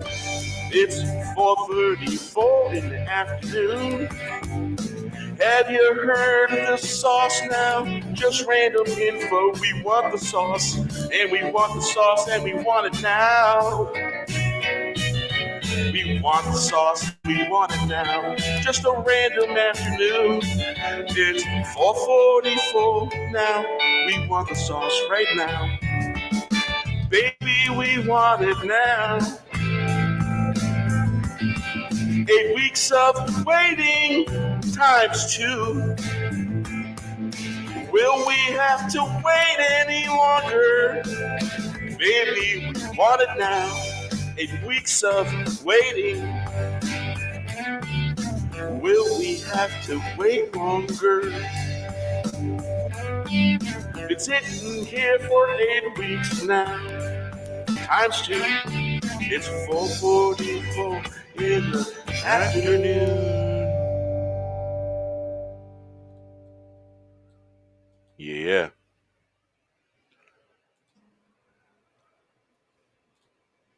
We want the sauce. Got that mute button before those buttons moved. All right. So yeah, I'm looking forward to the Godzilla Kong movie. You know, it's like you look around. It's like in the land of TV and movies. You're like looking around, and you're like, okay, nothing's out there, and we're looking for stuff and entertainment, and you know, because of the last year, you know, of the thing that we call the pink elephant. The at one point it was 2 weeks times 2, about 5 months. Good night, Keck. You have a good one, man. Thanks for stopping by. Good night, Keck. Well, wow, there's a whole rabbit hole we can go down there, I'm not going to. But you see, we can call it the pink elephant, and it's awkward. It steps on everyone's toes, and you know, it's like the story that has the big, giant, fluffy, annoying stuffed animal that's really large, saying loud, annoying things. It can't be ignored. The pink elephant. Yeah. That's kind of how we can have a little fun with it and just you know, laugh at it a little.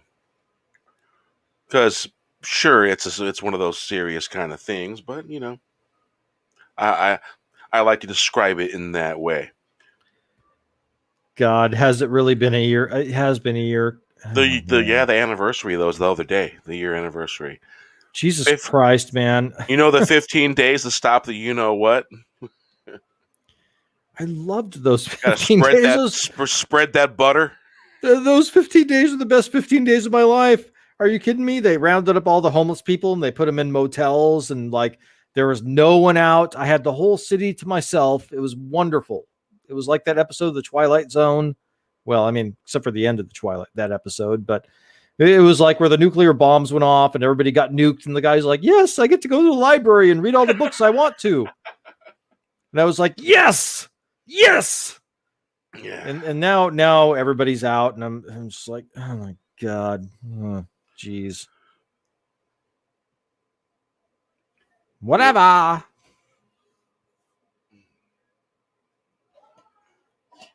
But yeah, now, you know, it went on too long. You know, it's like a house guest that overstays their welcome. It's like, you really need to get out now. Yeah, or the guy that ate eggs that day and he knew he was going in a submarine on a biology trip to study the bottom, then he farts and everyone's stuck in there with him. Yeah, pretty much.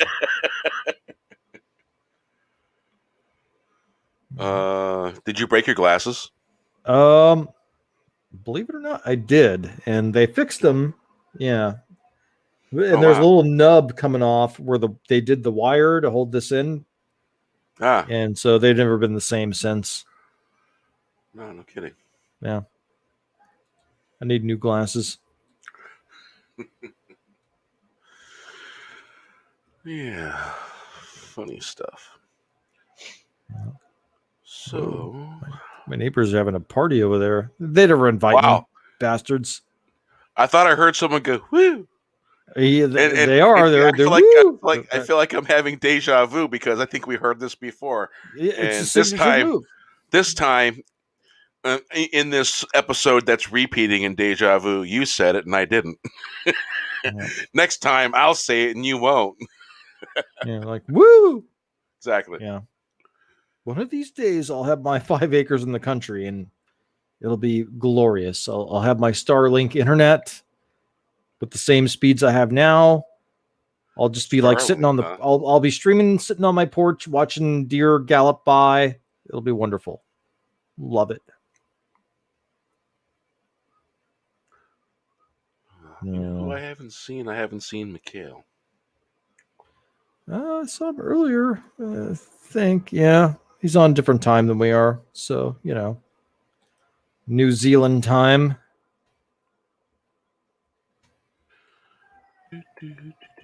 Oh, here we go. Hey, yeah. Yeah, someone having fun getting down. Yeah. Or are they getting down? Something's going on. It's a wild party. Not invited him over the hill for that, I guess.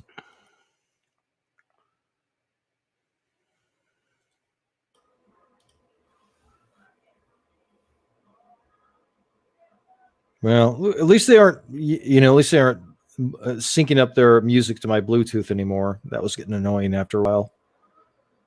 I was like, I'm trying to watch TV and you're syncing up to my sound bar with your Bluetooth and I want to hear your music. So can you stop doing that, please? Wow. Yep. All right. Here we go. Ah, cool. That works. All right. Maybe Mikhail will notice this here post. Okay. Yeah, things have definitely been abnormally strange. And I've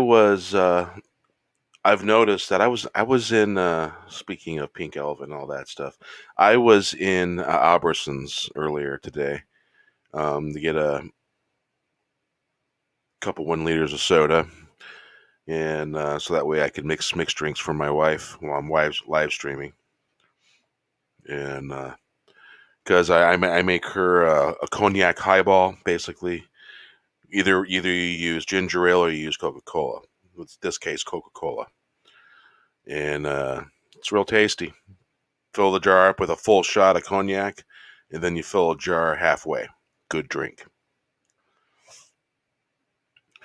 Good drink. Yum. Sounds good.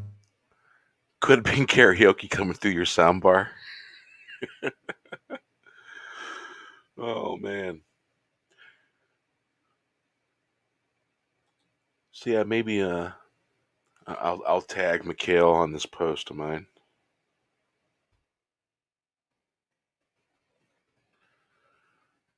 See if it'll pop up.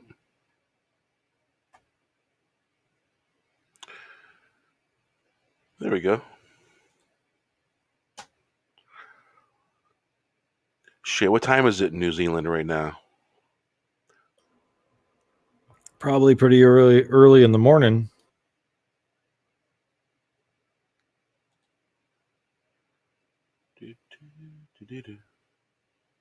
Probably what, Sunday now over there? We're down there. Sure, yeah.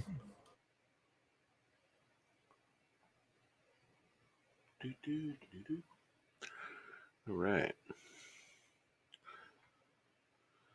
So yeah, everything is just really, really weird, and I've noticed when I go into stores, there's some people that are just deciding not to wear masks, and I've noticed there's more people driving not wearing masks while they're driving, and I was like, okay, this is encouraging to me, and so you know, so in Albertsons, what I do is I don't put a mask on, I just put my bandana on. It's hanging below my beard. No one says a word to me. It's funny. Well, man, like why does Trump should have fired Fauci? He really should have. Yeah, that guy, man. I don't know about that guy. Fauci? Yeah. It's like, now you need 2 masks. It's like, what the I mean, do you And- think we and- didn't see what you said, over the past like year? I mean, come But on. here's the thing. He's having a freaking argument with a box the masks come in. You know the fine print on the boxes, those flimsy little masks they come in that they give you to put on if you got to go see someone that's at risk or something like that. Back when they only used it for those kind of situations, the fine print on that box says that it's not protection against Well, viruses. it's not. You need an N95. Is that what it is? The N95, even those boxes have a disclaimer on the fine print. It's a little bit different. I've never actually read the box, but they have a disclaimer as well. But it does more, obviously. But Well, I'm not getting that vaccine. That's for sure. oh, DJ, it's almost 2 a.m. where you're at. What are you, Central Time? Yeah. Yeah, you must be Central Time because that's what it is where my mom's at. My mom's in northern, probably north of Chicago, I think, in Illinois. Yeah. Yep, Central.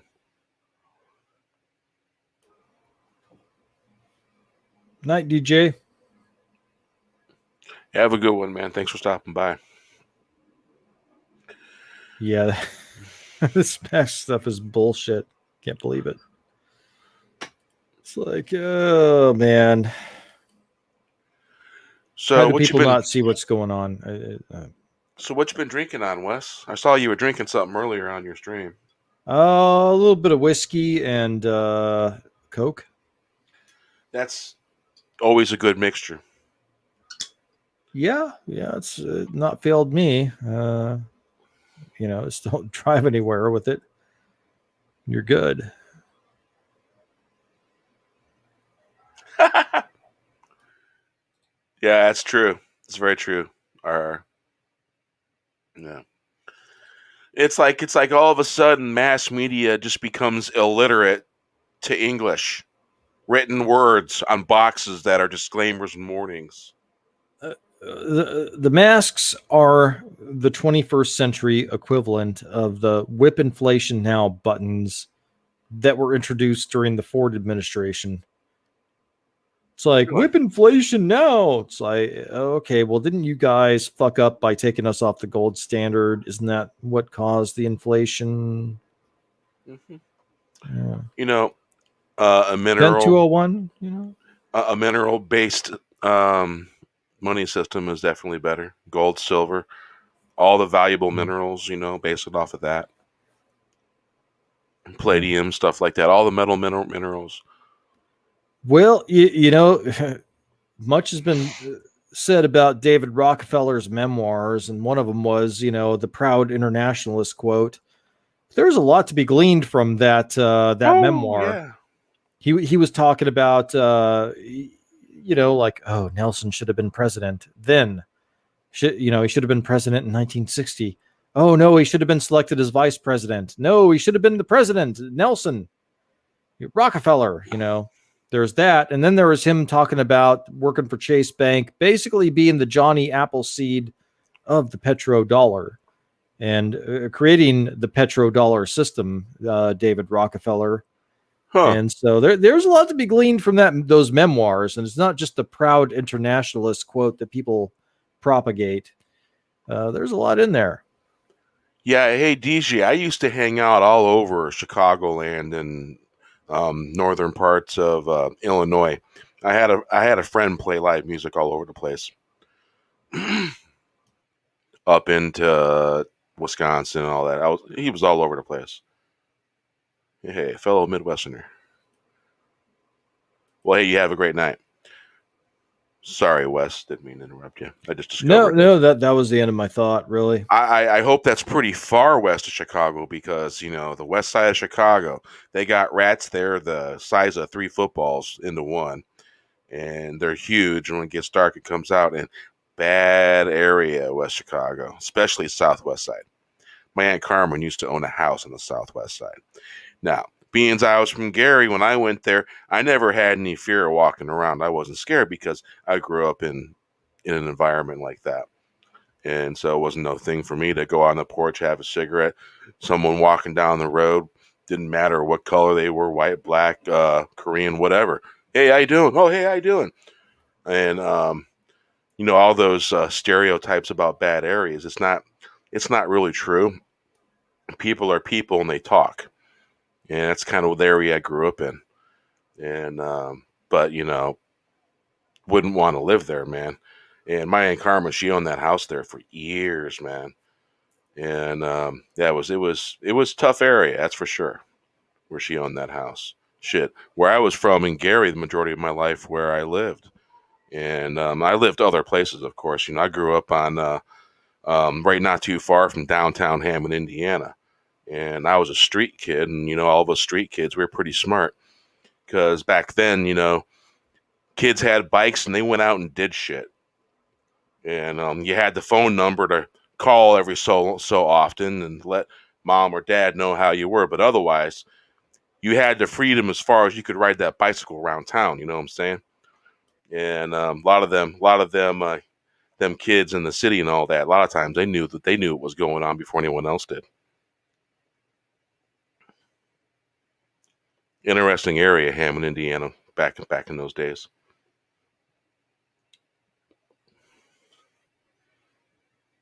I grew up in a unique area, very different in some ways, in the shadow of all the steel mills that were pretty much kind of dying at the time. Anyway, salute. Yeah. Here's to good cognac, good whiskey, and a good drink. Cheers. Oh, good stuff.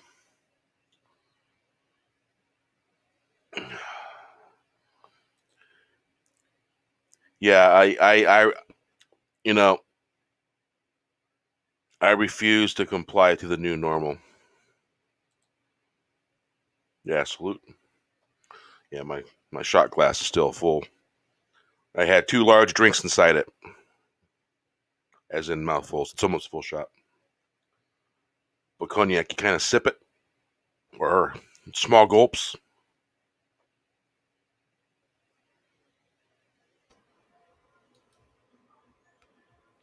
So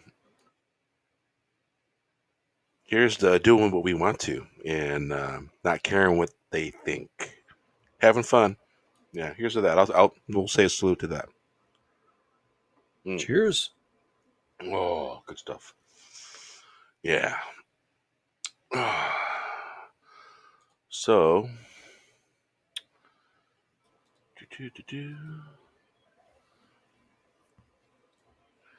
I think I might be able to sing a song live, because I figured out a backup plan for when I sing songs live, when the studio just does not want to cooperate.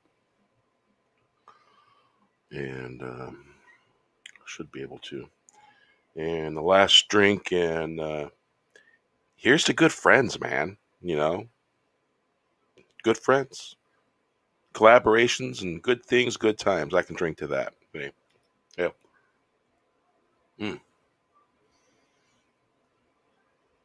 Cheers. Good stuff. So we will do this,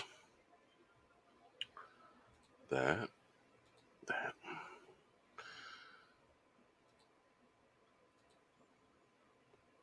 and do that. So yeah.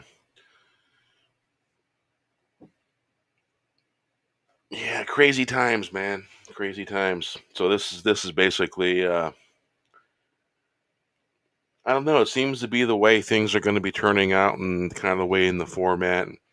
Um the kind of streams that the late edition is becoming. It's becoming a place of refuge where people can chill and be, and we can talk about our favorite things and all that. Maybe gleam over some of the other stuff that happens, and really talk about the things that really matter the most, and have a little fun along the way. Yep. Yeah. And I don't know about you, man, but I have been. I don't know if you would call it depression. Maybe it might be a form of it, but there's times where I don't want to do nothing, and That it's would like, yeah, definitely be a form of depression. yeah, and when it comes to live streams too, and and so I don't want you to think that I'm ignoring you, Wes, because I get pulled into a place, and then I find if I'm in that place, I need to think about why I'm in that place, because sometimes if I don't know I'm in that place, I can do some dumb things, and I don't Yeah, like, yeah, you know. I Yeah. really do know, because I've kind of been in that place the last, 2 or 3 weeks. So I'm, Yeah. I try to stay busy and keep my mind off of things. And, sometimes, just you feel really heavy, I guess would be the Yeah, word to describe it. yeah, and I don't like being heavy, and I don't think cement shoes or lead shoes are a fashion statement, No, definitely not. metaphorically speaking, of course. Mhm. Okay, let's see here. All right, this is I made instrumentals to go along with. I made a copy of the instrumental. If it wasn't long enough, and I made it longer to fit the song, um, I made copies of those without the vocals, so I can sing live.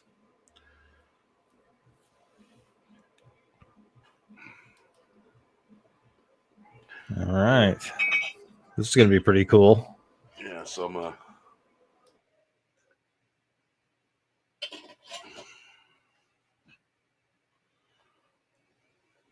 gonna do that. Yeah. All right, tell me if you can hear this. I hear drums. Cool.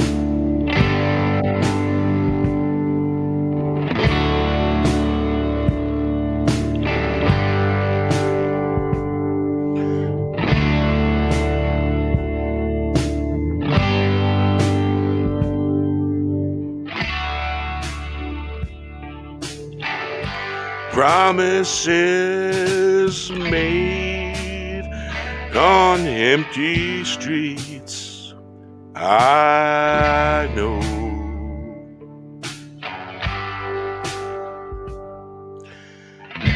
Empty promises made, I know. Empty people making promises they can't keep.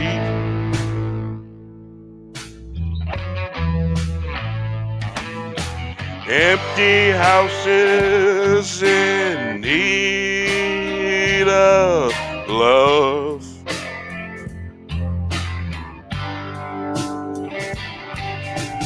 We all need a little break now and then.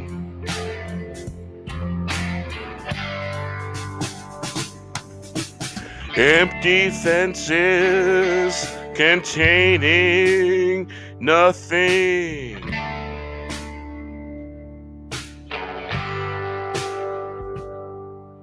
Held together with a little wire.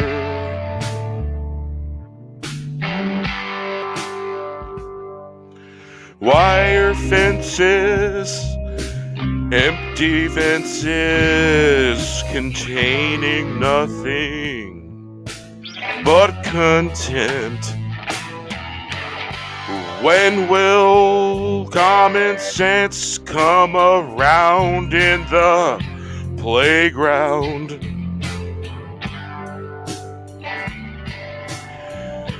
Promises made on empty streets.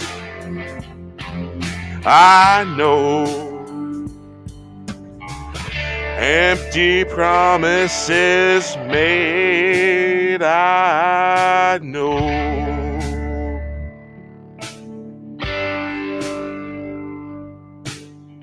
Empty people making promises they can't keep.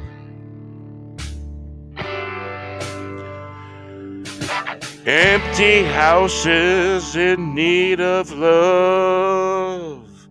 We all need a little break now and then. Empty fences containing nothing, held together with a little wire.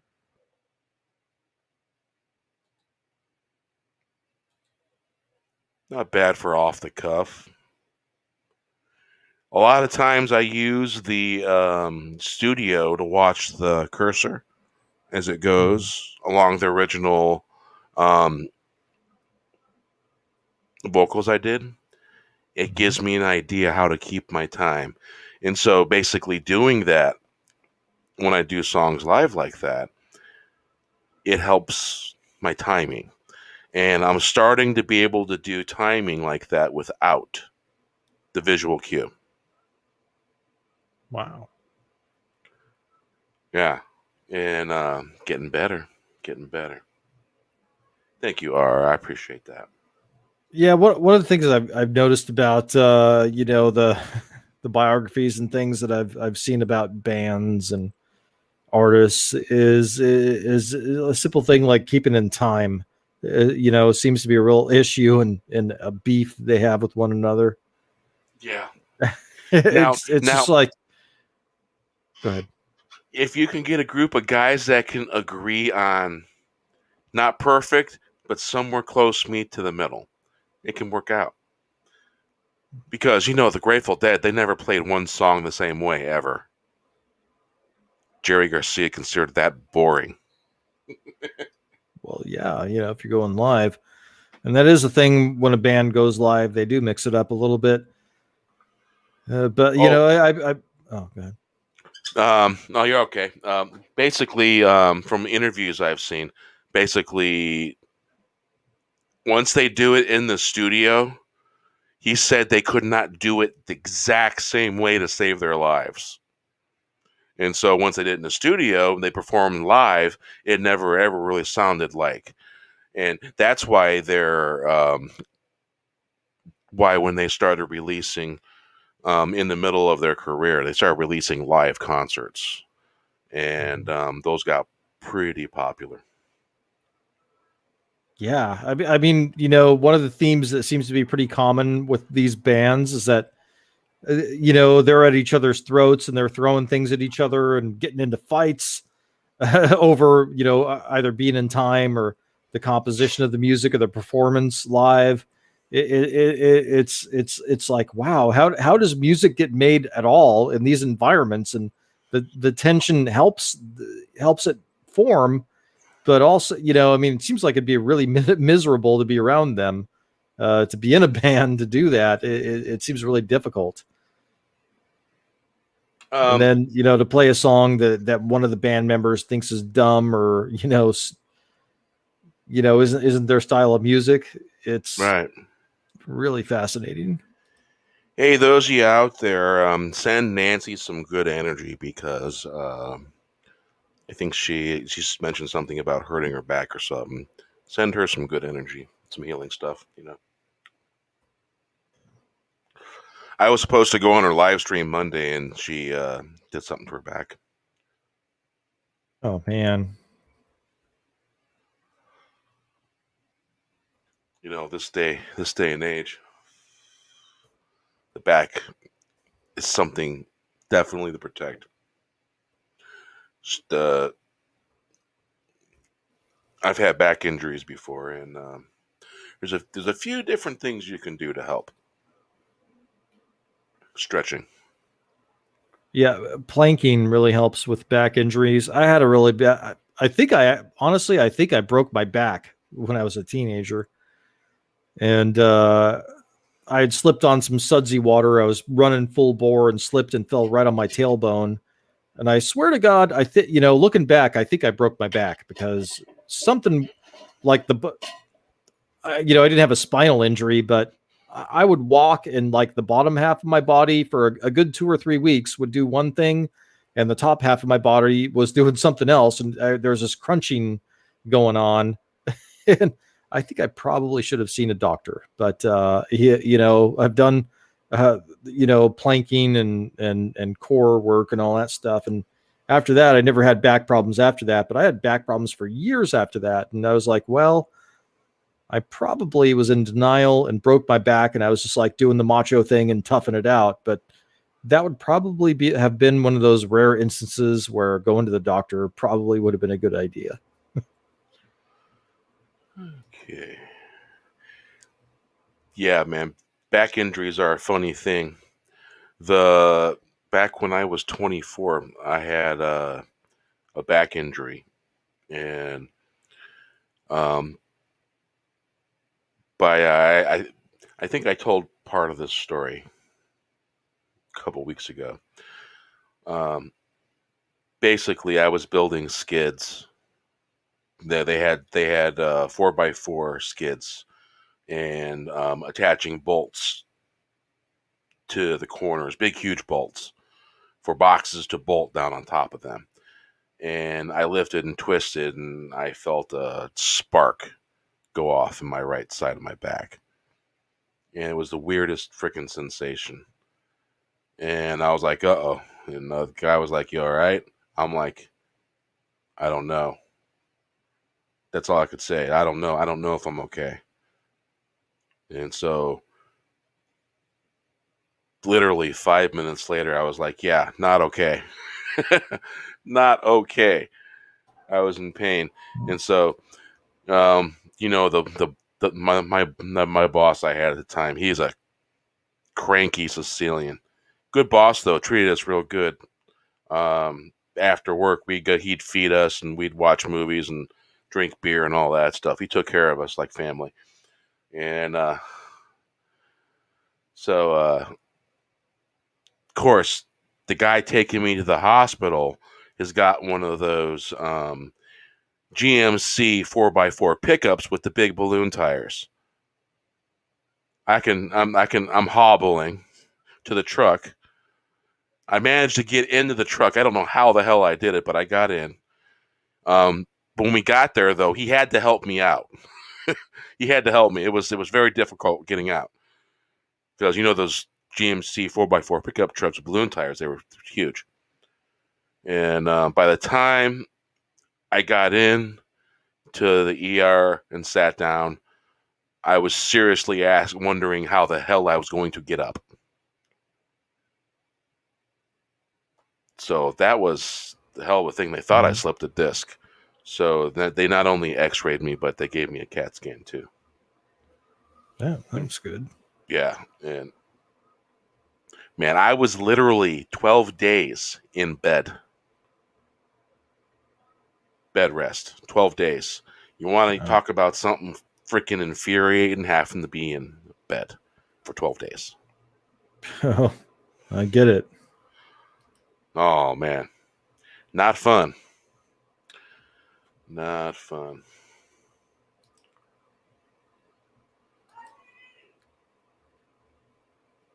Good.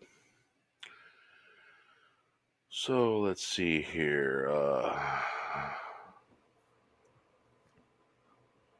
Let's see. Beautiful land calling of the gods.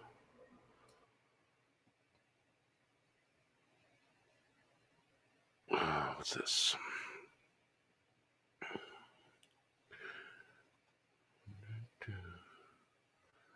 I think, yeah. I was kind of hoping Tyler Mongo would be in the chat tonight. I have a new song I want him to hear. Hail Tyler Mongo. Hail Tyler Mongo. Last time I mentioned him, he showed up in the Fourth Wave reunion show earlier today. Or, yeah, for me, it's still today. And I mentioned him, and he was there. I'm like, oh, cool. Wow. That was kind of cool. I'm kind of hoping that happens now. Yeah, could be out there. Yeah, I've noticed I've jumped a few in subscribers. I'm at 375 on subscribers. That's pretty cool because I was at 369 this morning. Yeah, I think Fandom Menace channels have kind of benefited from the Zack Snyder fiasco. I think so. Yeah. Yeah, because I noticed an uptick myself. But Funny, man. Funny. And yeah, someone's been mentioning my channel. It kind of feels like that. I'm getting subs here and there. Like, oh, cool. Very nice. Very thrilled. Yeah. Well, you know we're being suppressed. That we have to be, of course, being suppressed. I mean, it's well, you know, there goes my tinfoil hat. But there's evidence. There's evidence that we're being suppressed. Let's put it that way. Oh yeah.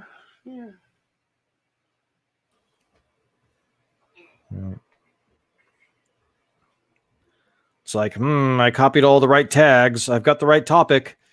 Mm-hmm. TubeBuddy says that this is an 85% score. Oh, okay.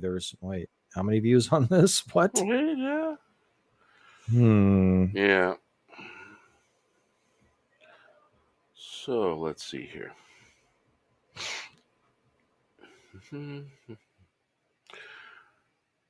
Not that one.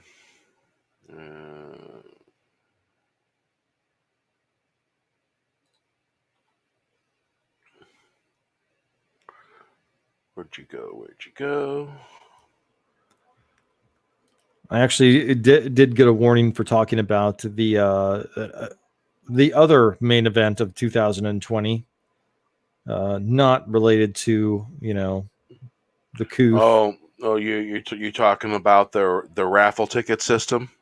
Yeah, the raffle ticket system, and YouTube didn't like that, and they are like, well, if you do it again, you're going to get a strike. Here's a warning for you. And they wiped out a couple of my live streams. And I was like, well, they're still on Odyssey. But I was like, yeah. And I told YouTube, okay, they cited a 3-hour live stream, right? So I got the copyright it's not copyright, but I got the community warning, we'll call it. Within 10 minutes of me getting the warning, I sent the appeal. I was like, please show me the timestamp where this violates your raffle, your guidelines against the raffle ticket event last year. And, within 20 minutes, I got, we looked at your entire live stream and it violated the terms of service. I was like, well, wait a second, that's a 3-hour live stream. you sent me the warning. I asked, give me a timestamp. And within 20 minutes on a 3-hour live stream, you A, didn't give me the timestamp, and B, said, yep, it's a community guidelines warning. I'm like, where? I Yeah, think really. I think I make it clear that my opinion, that it's opinion, and not, we're not passing anything off as fact, but whatever. Yep. Yeah, I always say just an opinion, just a rumor. All right. Mhm. Hey, Geeks and Joe's Neurotica, how you doing? Hey, The raffle that was code. there's a raffle. We don't want to give the code away or be too transparent. It involves that ugly word that starts with a P and ends with ticks. The erection. Yes. Yeah, the erection. So, okay, enough of that. Massive blue pill, folks. Massive blue pill. Big Let's erection. see. Yeah, that medication that helps you out with the missus if the missus is missing something.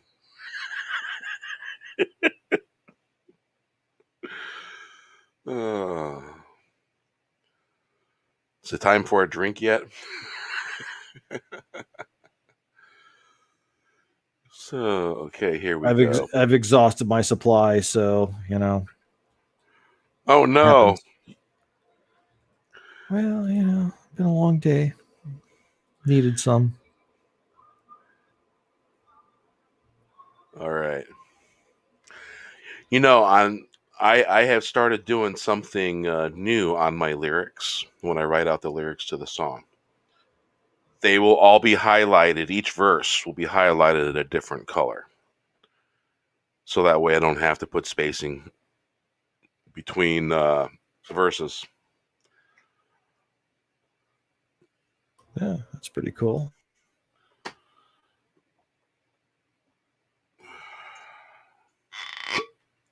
And you heard the magical sound of cork. Yeah. Boy, I wish I had something corky right now. Got water. Water's good. It's the elixir of life. Water. So, here's the good tunes, and may you be as loose as a goose. Cheers. Salute. And mind you, only loose as a goose when it's important to be loose as a goose. Like on the dance floor. There we go. Yep. Okay, let's see here.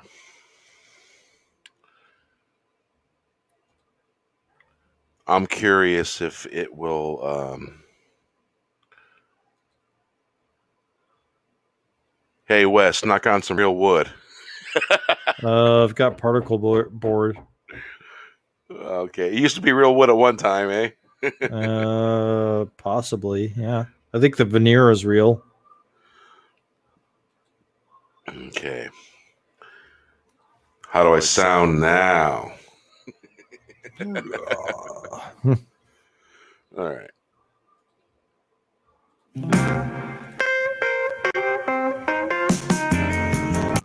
You can't hear it, but what it's doing is real lightly. It's got snapping and popping like static in the background.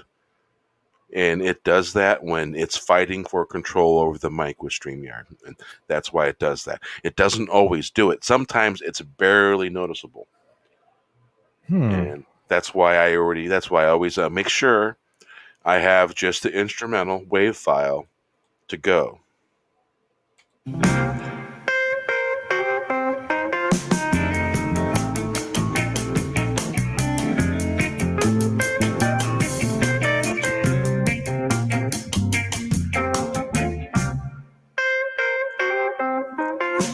Now, this is a relatively newer song.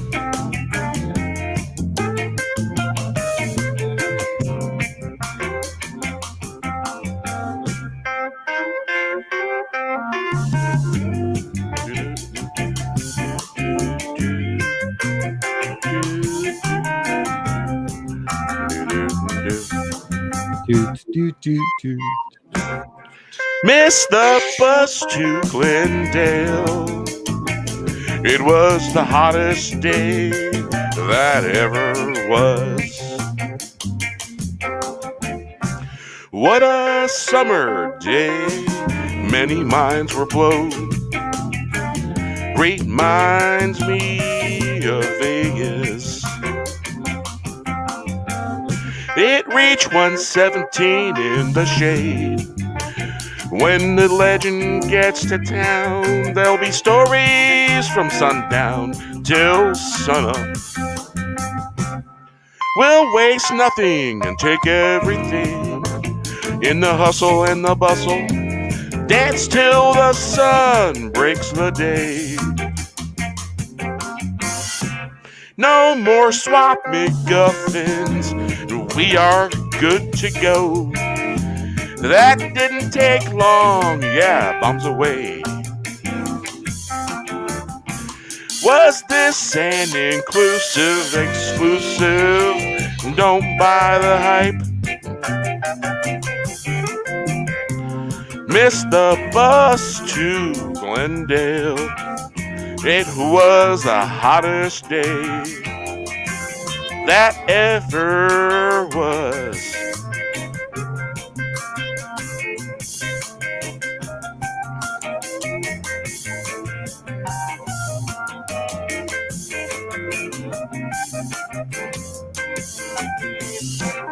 What a summer day, many minds were blown. Reminds me of Vegas. It reached 117 in the shade. When the legend gets to town, there'll be stories from sundown till sunup. Well, waste nothing and take everything in the hustle and the bustle. Dance till sun breaks the day. No more swap McGuffins. We are good to go. That didn't take long, yeah, bombs away. Was this an exclusive? Don't buy the hype. Missed the bus to Glendale. It was the hottest day that ever was. What a summer day, many minds were blown. Reminds me of Vegas. It reached 117 in the shade. When the legend gets to town, there'll be stories from sundown till sunup. We'll waste nothing and take everything in the hustle and the bustle. Dance till the sun breaks the day. No more swap McGuffins. We are good to go. That didn't take long, yeah, bombs away.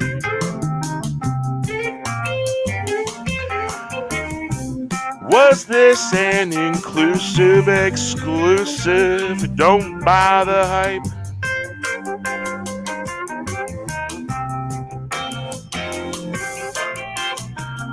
No more swap McGuffins. We are good to go. That didn't take long. Yeah, bombs away. Was this an inclusive, exclusive? Don't buy the hype.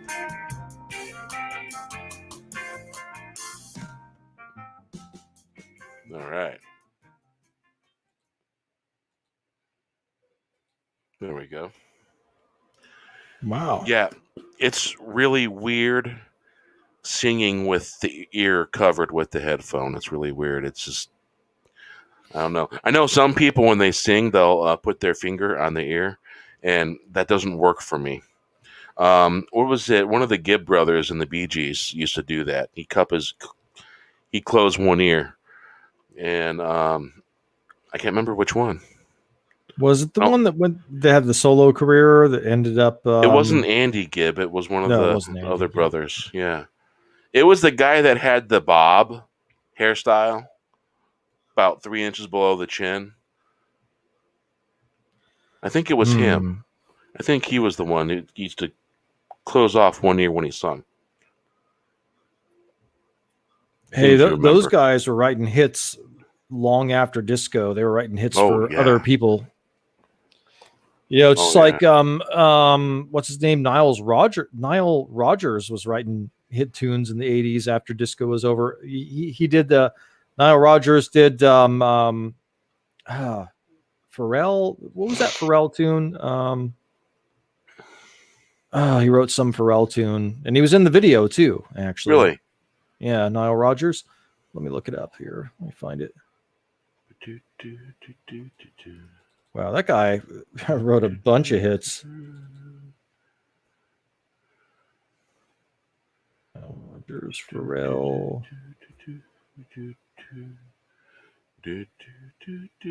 Oh, it was Get Lucky. That's what it was. Get Lucky was the one. Yeah. And it's funny because even though it's a different genre of music, now that I know that Pharrell is involved or that Nile Rodgers was involved, I was like, oh yeah, I hear the influence there. Yeah, that makes sense. You know, it doesn't have as much of the, the disco thing going on, but you can hear from, I guess the riffs sound. It's like, oh yeah, that's Nile Rodgers. Wow.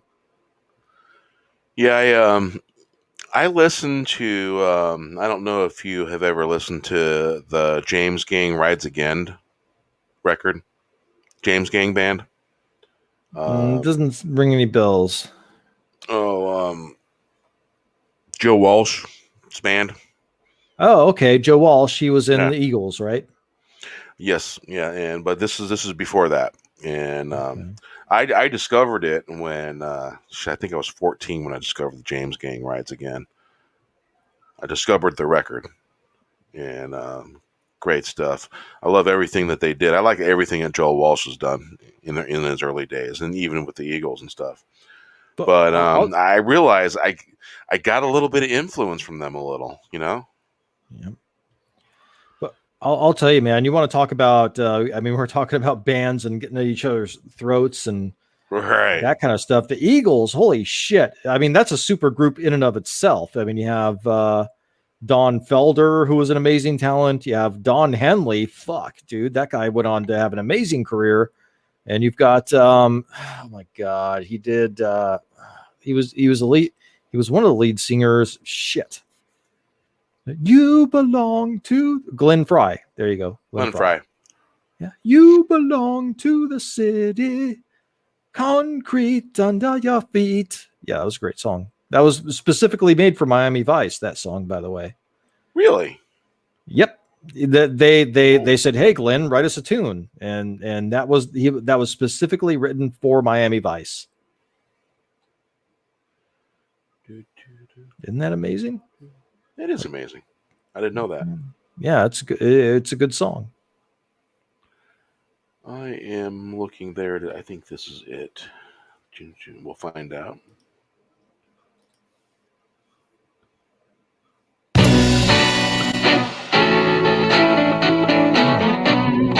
thought I saved the song to the CD. That's the instrumental for the Howling Wind. Oh, nice. You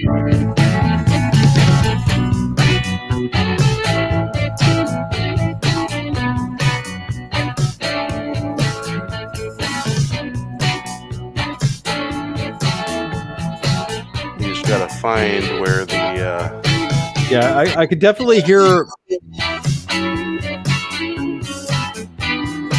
where that transitioned over to the Eagles for sure. Yeah, Joe Walsh, Joe Walsh ended up his drug problems, I guess, were even worse than the rest of the Eagles, and that yeah, he didn't fare quite so well after they broke up. Yeah, Unlike, there's two really bad drugs if you can avoid doing. Actually, three. Anything to do with opiates, heroin, anything like that, cocaine, and meth. If you can avoid doing those drugs, you'll be all right. so And weed if and if liquor you is have a what you're saying. if you have an inclination for liquor, then you kind of have to temper yourself or not do it. Because you know, there's only a few different things alcohol wise that I really like to drink that doesn't give me a massive headache to begin with, and cognac's one of them. And I like to drink a little bit of ale, especially IPA, or a Russian bitter. That's always very yummy. Yeah, I think for me, whiskey, and if I'm going to go beer, probably a stout works for me. Maybe a vodka and Red Bull I like, or if there's a really good dirty martini, maybe a dirty martini. But that's that's pretty much liquor wise what man, I'm really into. Although, like I did have. Okay. When it comes to pause that for a second. When it comes to martinis, oh man, I had turned 21, and it was like maybe a week or two later, a friend of mine threw a party. This is out in Hobart, Indiana, and this is northwestern Indiana and all that, and a place where most hippies are very careful about what they do, where they go, where they walk, because getting harassed constantly. Mm-hmm. And I was invited over, and he had three. I think he had 3 bottles of Absolute vodka. I think it was vodka. I don't think it was gin. And we were having vodka martinis with olives. Yep. And yes, they were stirred vigorously and then poured. And we drank all of that. All of it. Wow. Gone. And well, there was quite a few of us. There was about 20 of us, 15 of us. And probably about 6 or 7 of us were really hitting the booze. Yeah. And so we almost watched the sunrise. And man, I tell you what, I kind of look at martinis a little differently than most. Because they call that looking through the eye of the bottle, and we did that.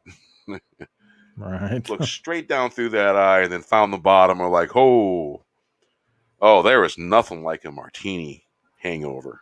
Oh.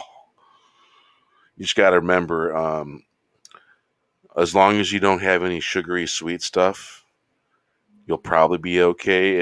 And basically, what fights a hangover is probably a glass of water for every drink you have.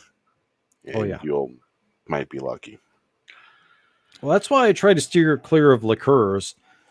I remember when I was, in my late teens, early 20s, being the metalhead that I am, my metal heroes, Metallica, they're like, thank you, Jägermeister. And I was like, Jägermeister must be the coolest thing ever. And Jägermeister is not the coolest thing ever. It's probably better chugging NyQuil, really. Yeah, Jägermeister is pretty gross. All those sweet whiskeys, we used to take those and mix them. Mm-hmm. And it was like a kamikaze shot. Jägermeister, Yukon Jack. There's at least one more I'm missing. Kahlua? One more, not Kahlua. It's more in the long of Jägermeister and Yukon Jack. Southern Comfort. Oh, SoCo. Comfort. Yep. Yeah, so we take those 3, mix those together, and you could mix it, and you get a lot of times you get a lemon lime soda, and you get a little bit of either lime juice, lemon juice, depending on what you use. And you don't use a lot of the soda, just enough to make it like a drink. And we drink those, and shit, man. Remember when I was 16, we got freaking shit faced on that stuff, man. It got to the point that by the time I was 18, I was done with most hard alcohols. Because where I lived at the time was Portage, Indiana, and man, let me tell you, man, that town was full of teenage alkies. Full. Crazy ass parties all the freaking time in that place, man. Oh my God. I never seen nothing like it. And I had just moved from Vancouver, Washington, where the local sheriff in that area would come and tell people at the McDonald's or the Burger King to go home and smoke their stuff somewhere else. Don't do it here. I personally witnessed that. When I was 11 years old, my cousins took me to McDonald's when I was 11, and I heard what the officer said, and so that's what they did. And that was Vancouver, Washington State. Couldn't believe it. I couldn't believe what I just heard, and I'm just like, it's like nobody got arrested. So that was just funny shit. Yep. Got to think cops, they work an 8-hour shift, most of them. And, they don't want to have to do paperwork if they don't have to. Okay. Let's see if I can sing this here song. All right. All right. I wonder if I opened the original song. The Howling Wind.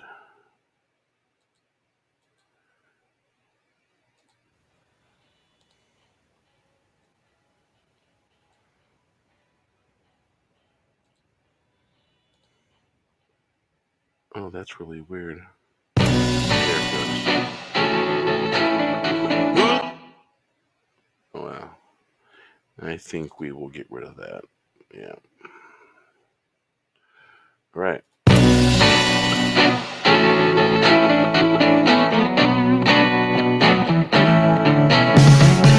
Who let the genie out of the bottle?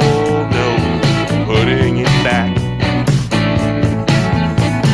Facing down the howling wind, the howling of the storm wolves howling back. I clenched my jaw as the rain cut my face like the glass in the howling wind. In the winter storm, standing up to the greatest foe ever faced. Fear, it was me riding like a wave. Never give in, now you have to pay the price.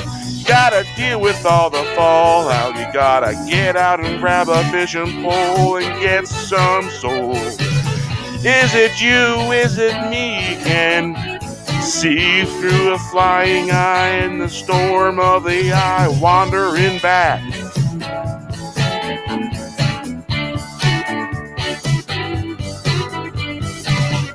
Who let the genie out of the bottle? No, putting it back. Facing down the howling wind and the howling storm, wolves howling back. I clenched my jaw as the rain cut my face, like glass in the howling wind in the winter storm.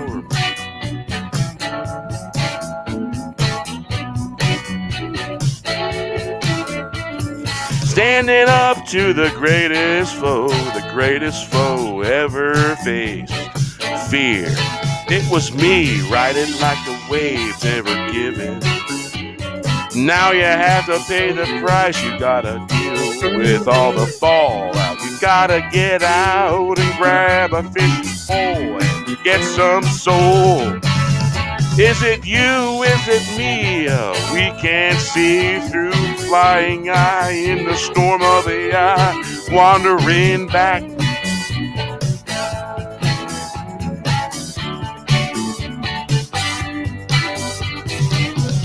Who let the genie out of the bottle. No, putting it back. Facing down the howling wind and the howling of the storm. Wolves howling back. I clench my jaw as the rain cut my face like the glass in a howling wind. In the wind of the storm, enter storm in the howling of the wind of the eye. Standing up to the greatest foe ever faced fear. It was me, riding like a wave. Never giving, now you have to pay the price. You gotta deal with all the fallout. You gotta get out and grab a fishing pole and get some soul.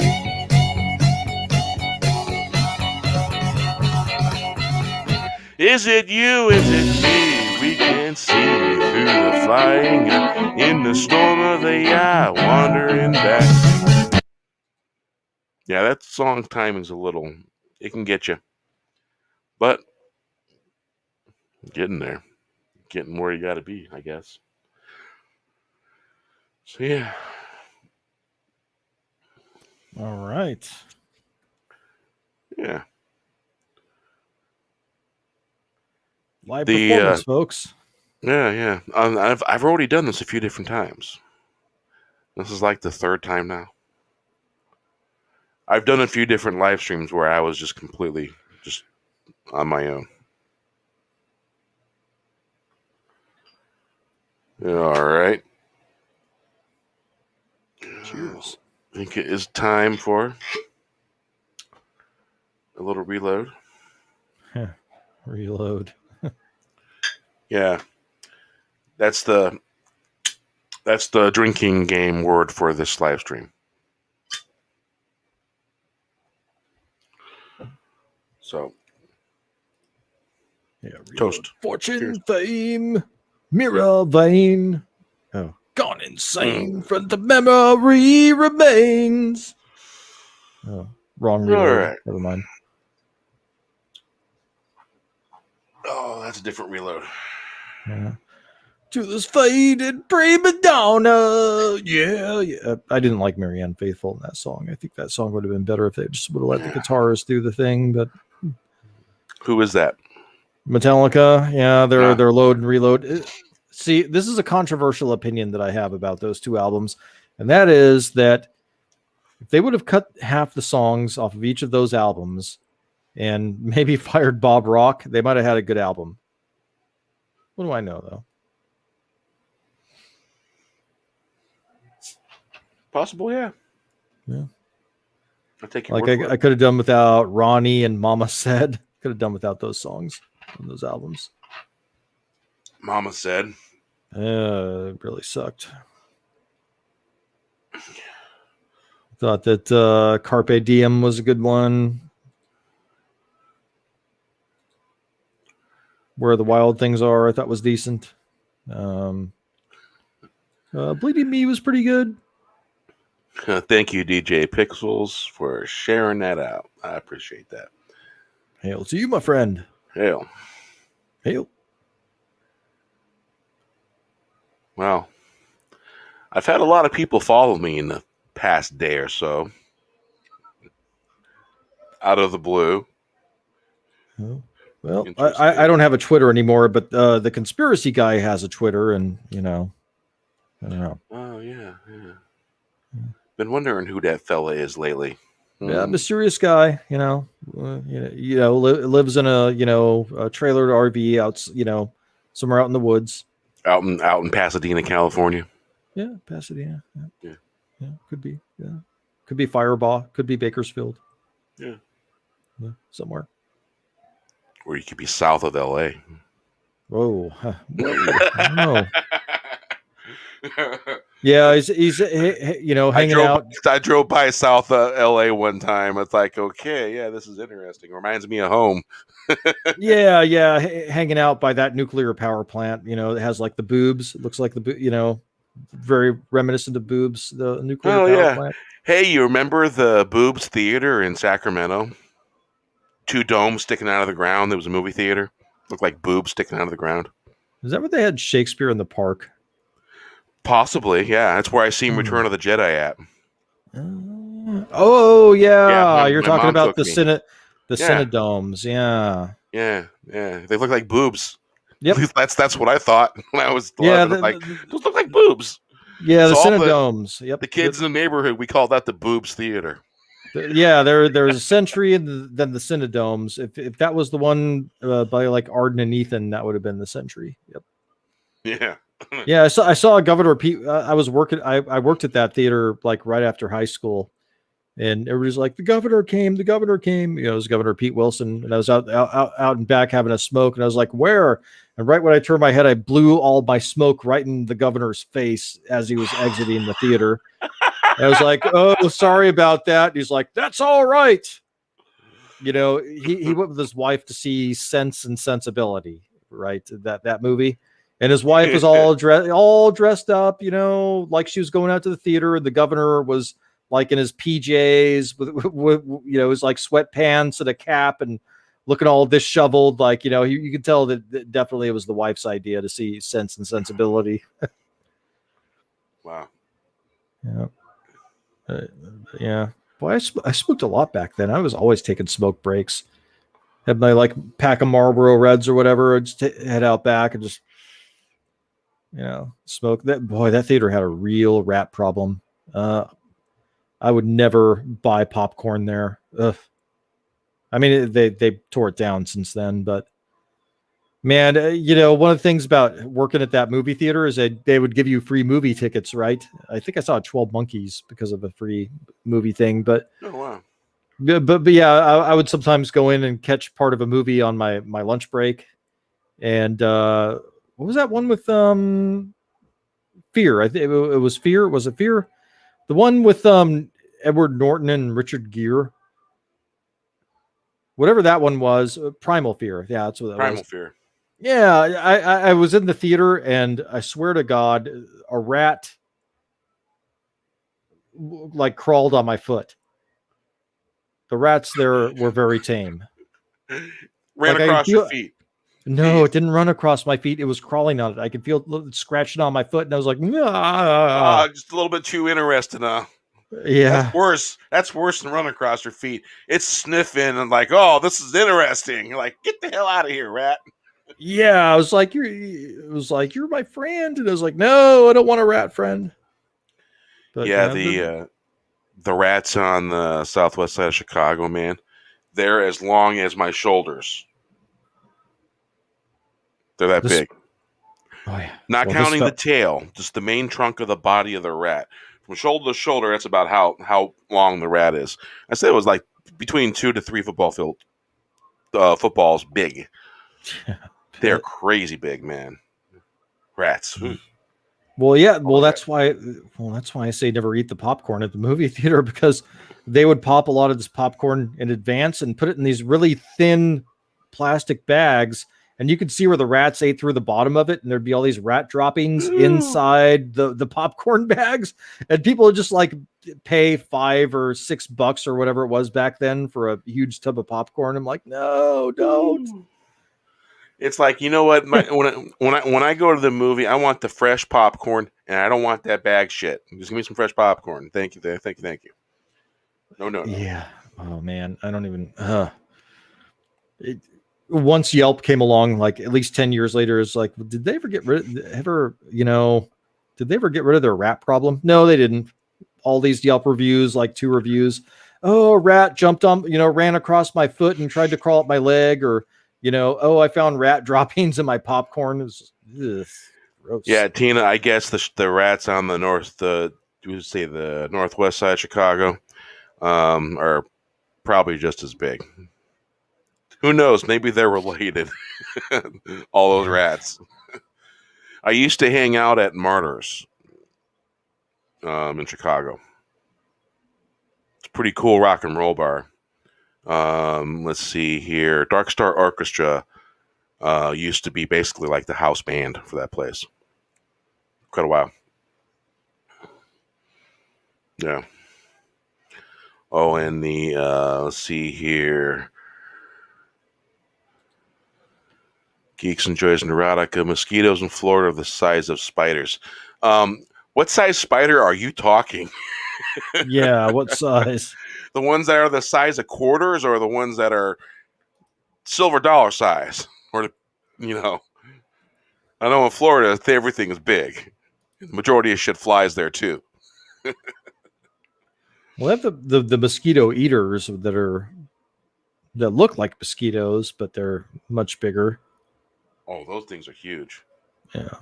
Yeah, you don't let those things land on you. They lay their eggs in your skin. Don't let them land on you. Yeah, that's kind of gross. Yeah. Yeah, that's not good. No, thank you. Yeah, I'll pass on that, I think. Yeah, we got little every now and then we get kissing bugs around here in Washington State. And you don't want no kissing bugs around, man. What is it, that hand and foot disease that they spread? Oh, is that what that is? Oh, Yeah. man, it's gross. Yeah. Palm size? You've got to be kidding me. A palm size mosquito?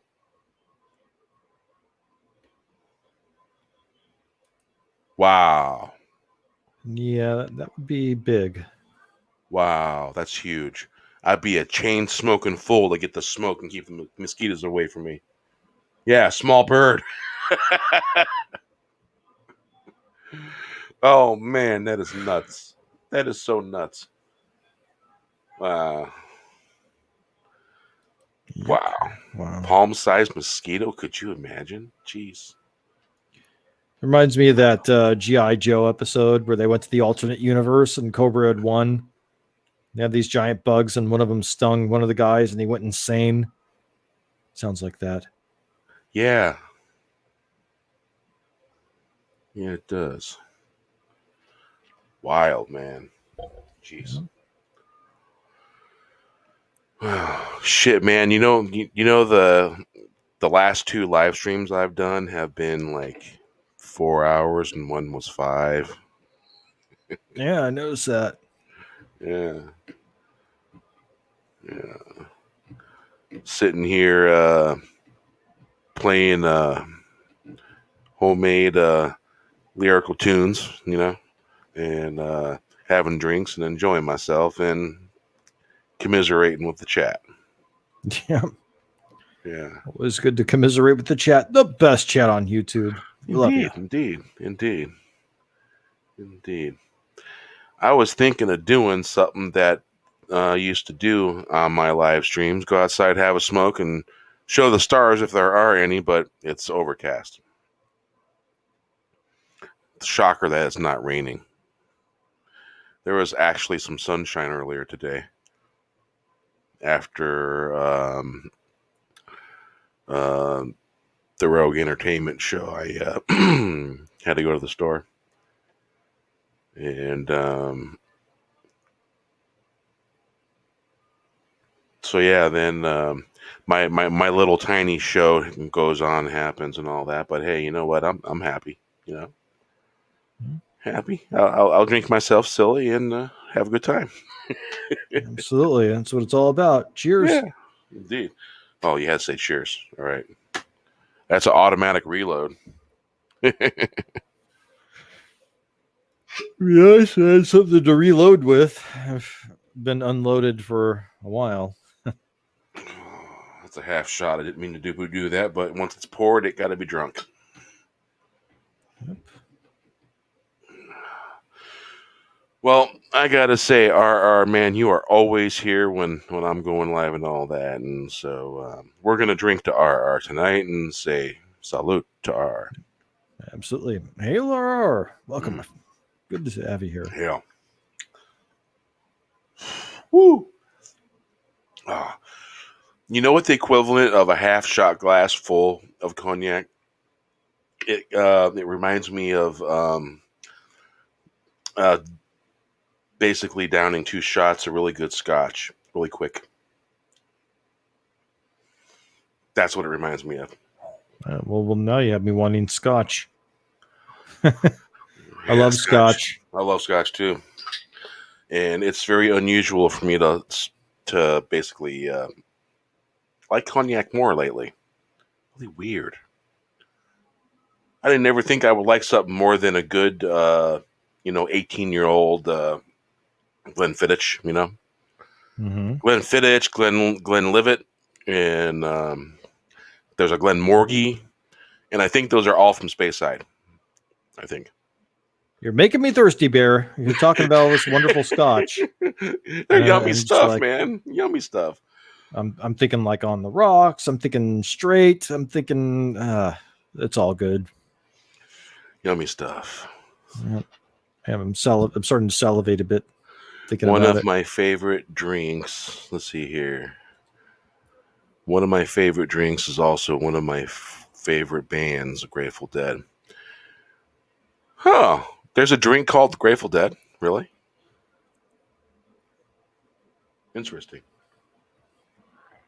I think it depends on the place you go. Really? Yeah. Depending on what's in it, because local places will name certain things. Like when I was in my early 20s, there was this drink called a bong water, and I've never had. Well, it sounds disgusting, but it tasted. It really is good. disgusting. You ever taste bong water by accident? Yeah, It's I have. disgusting. Yeah, it tastes like dirty ash and really, stinkiness. It's like a But- wet tarry cinder. Yep. But this drink, it was green, but it tasted really good. And I was like, yeah, I'd like a bong water. And none of the bartenders That, my like, friend, what's is it? what you call a contradiction.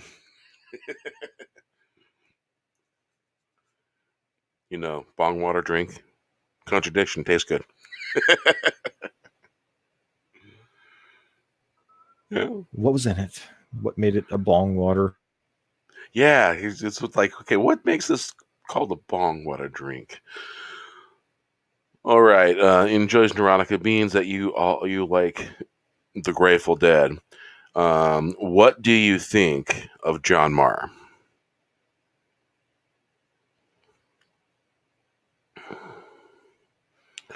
Because he's been for basically this incarnation of the incarnation of the Grateful Dead that we got going on right now is Dead and Company. Now, I haven't trying to think the last time that I've actually been to a concert. And I want to say probably it's been a long time. 2004. It's back when they were touring as Further. I've been thinking about this, musicians and musicianship. And Justin Bieber recently said that he was a fan of Tool, and it sparked a famous controversy. They were like, because Tool, when they released their new album, like, Justin Bieber says he's a fan. What do you think about that? And they're asking the band members, and Maynard's like, that sucks. It's like, so not only does it suck to have like a pop icon, but imagine being a pop icon and you're force-fed all of these, these tunes. They have professionals that usually write these songs if you're a pop star, and they just go out and perform them. How bad would it suck? Like the Monkees, they wanted to write their own music after a time. How bad would it suck to be like a Justin Bieber, but your heart is really in like a band like Tool or, metal of the day, and you're belting out these really shitty like pop tunes? That must really suck. But I guess the money probably makes it worth it. I don't know. Money cures a lot of problems. It sure does. Yeah, in one of my chats, I can't remember if it was last Saturday or the Saturday before that, someone said that I sounded like not Tool, Rusted Root. Mm-hmm. And I really had to think about that because it had been a little bit since I listened to any Rusted Root. And I went back and did a listen. I'm like, oh, I guess so. I guess I can see that. Similar voice in some ways in certain songs. So, Yeah, I really like the new Tool album. I'm telling you, I wasn't too crazy about the last two albums they made. They had some good songs, but they're pretty uneven. But I almost feel like, you know, their new album, Fear Inoculum, could have fit like right in between the Anima album and Lateralis. And I dare say I think it's my favorite album of theirs, the Fear Inoculum album. Very good. In Chicago, a Grateful Dead is a sweater cousin of the Long Island iced tea. You serve it hot?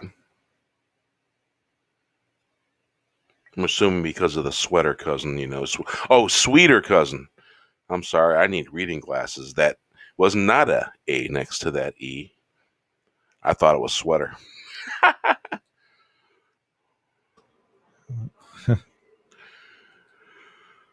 All right. So Geeks Enjoy Nerdrotic says, "Kids got talent. I enjoy so much diverse music, though." Yeah, me too. My tastes have really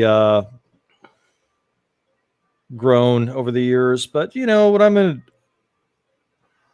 stressed out or in a dark place, I always go back to the stuff that comforted me when I was in my youth. So I've been listening to I've been just listening to the Megadeth Rust in Peace album a lot lately. Geeks Enjoys Neurotica. I seen an actual show on I don't remember which one it was, but I watched a YouTube video of John playing. I think he got broken real good. If you would have been looking at his eyeballs, you could have drove trucks through his pupils. You know what I'm saying? Definitely Whoops. taking a walk on Lakeshore Drive for sure while he was playing. Yeah, so he got broken good. He got the experience, I guess you could say. Yeah, I mean, a lot of those musicians do. That's. Mm-hmm. Yeah. I mean, you know, it's that Faustian bargain they make. You know, gotta eliminate those barriers to making that amazing music, and then all the other crap that goes along with it, I guess. Yeah. Oh, right. So, all right.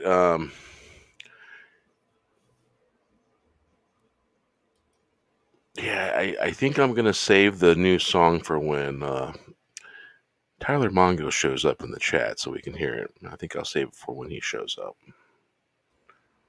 Yeah. Absolutely. Yeah.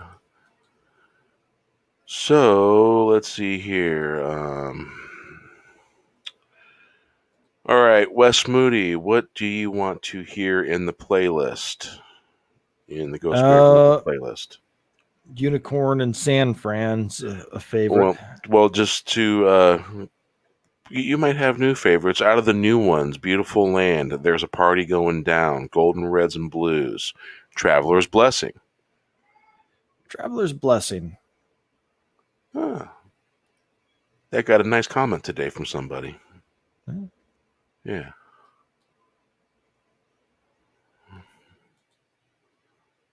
Okay. Yeah, they got a nice comment.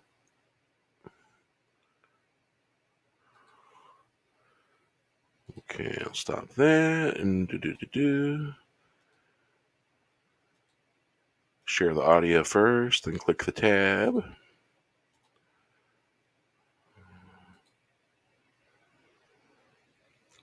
All right. Traveler's Blessing. This is the newest video that I made. Little preface on this video. I was in downtown Shelton, small town, north of Olympia. And I put the phone and took a little video going out of town. And I got some shots of I gotta specially edit and use some filters to make the Olympic Mountains pop out a little bit more. and because I got a good shot of the Olympic Mountains. Because beautiful, just beautiful. So here we go. Let me know if you hear the sound. Real quick sound check. Yes. Cool. All right, Traveler's Blessing.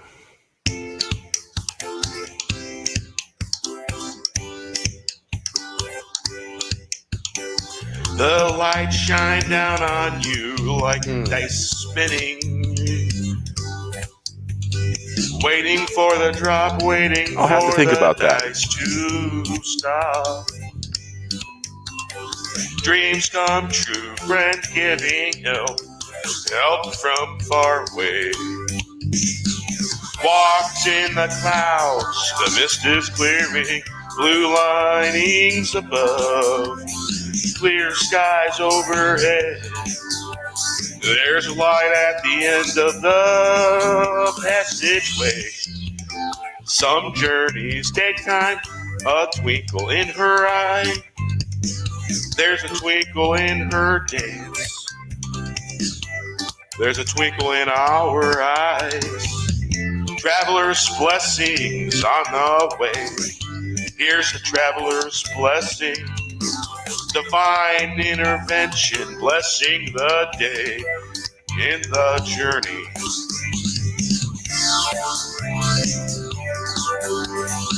The light shine down on you like dice spinning, waiting for the drop, waiting for the dice to stop.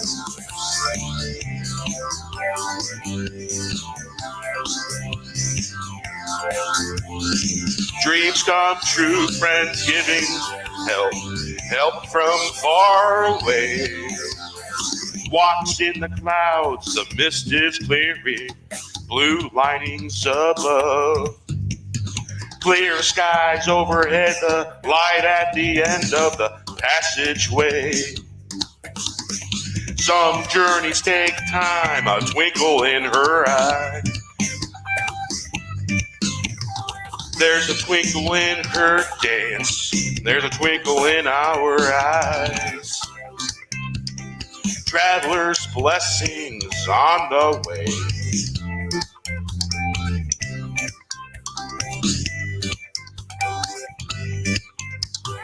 Here's a traveler's blessings on the journey. Divine intervention blessing the day.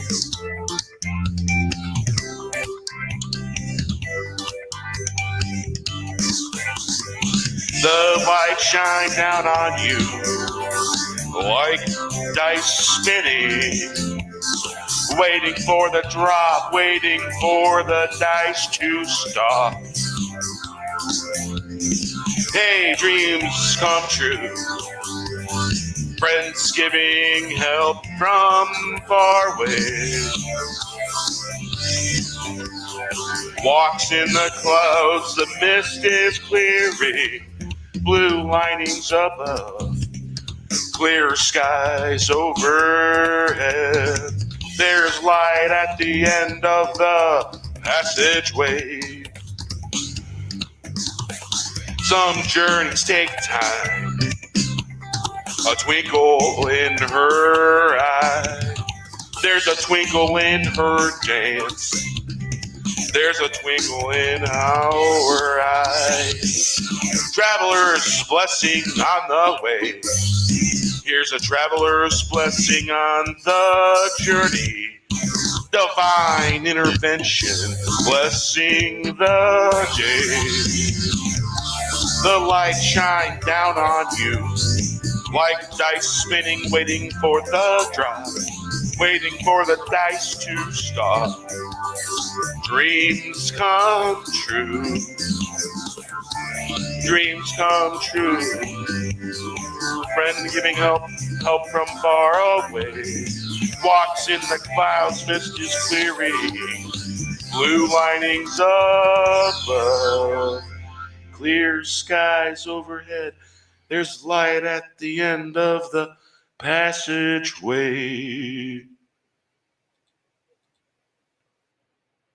It moved. All All righty. right. Man, this headset I got, I don't know how my son does it, man. I need to be able to kind of hear myself when I'm talking, because it just sounds like I've got my hands over my ears while I'm talking. It's just weird.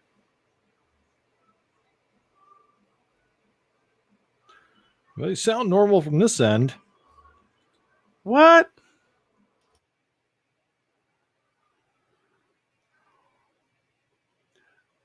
So they pretty much found all the people that escaped New York. There is a shit ton of people leaving New York to Florida during all that what do you call it, the at that point when it was 2 weeks time 5 months in. Yeah. Yeah. Alrighty. Interesting.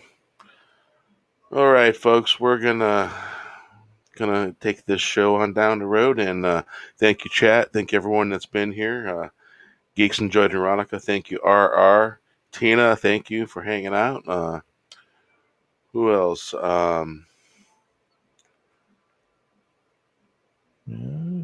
CJ, Tina Bojan. Tina Bojan, yeah. Thank you for hanging out with us, and we appreciate you. And it wouldn't be fun without you. You are the best chat on YouTube. We love you. Thank you for being here. Oh, yeah. So,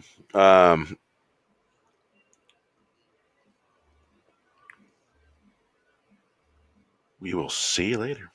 And how about Unicorn San Fran? That's like 1.5 minutes. What do you think? Yeah, sure. Yeah. Because this song is a 5-minute song. I muted it, but it's still playing. Unicorn in San Fran, yeah.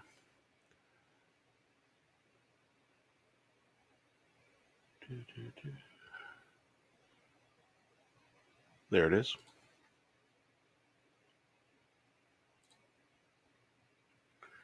Come on, get open.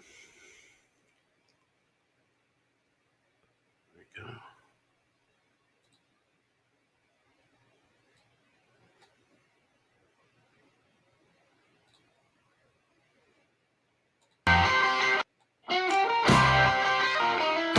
All right, with that, we will say good night. Have a great one. Thanks for hanging out. And a unicorn, popcorn. I saw unicorns and friend. All I had was a grand. Making an Exodus movie show was getting good. I got my popcorn. Hot summer, got to beat, got some heat, can't beat it. Add this to your playlist. Do you understand the music show? Apocalyptic movie show. I got my popcorn 2 degrees. Nothing like watching this movie show. So many to choose from. Got my popcorn, yeah. Hope you got your popcorn too. Living in a apocalyptic movie show. The movie and a unicorn, movie and a popcorn, movie and a popcorn. I saw unicorns and San Fran. All I had was a grin. Making an Exodus movie show is getting good. Got my popcorn getting really deep. It got some meat, can't beat it. Add this to your list. Do you understand the music from the apocalyptic movie show? I got my popcorn too. 100 degrees, nothing like watching a movie show.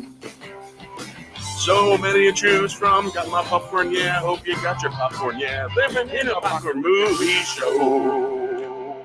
Movie and a unicorn show. Oh.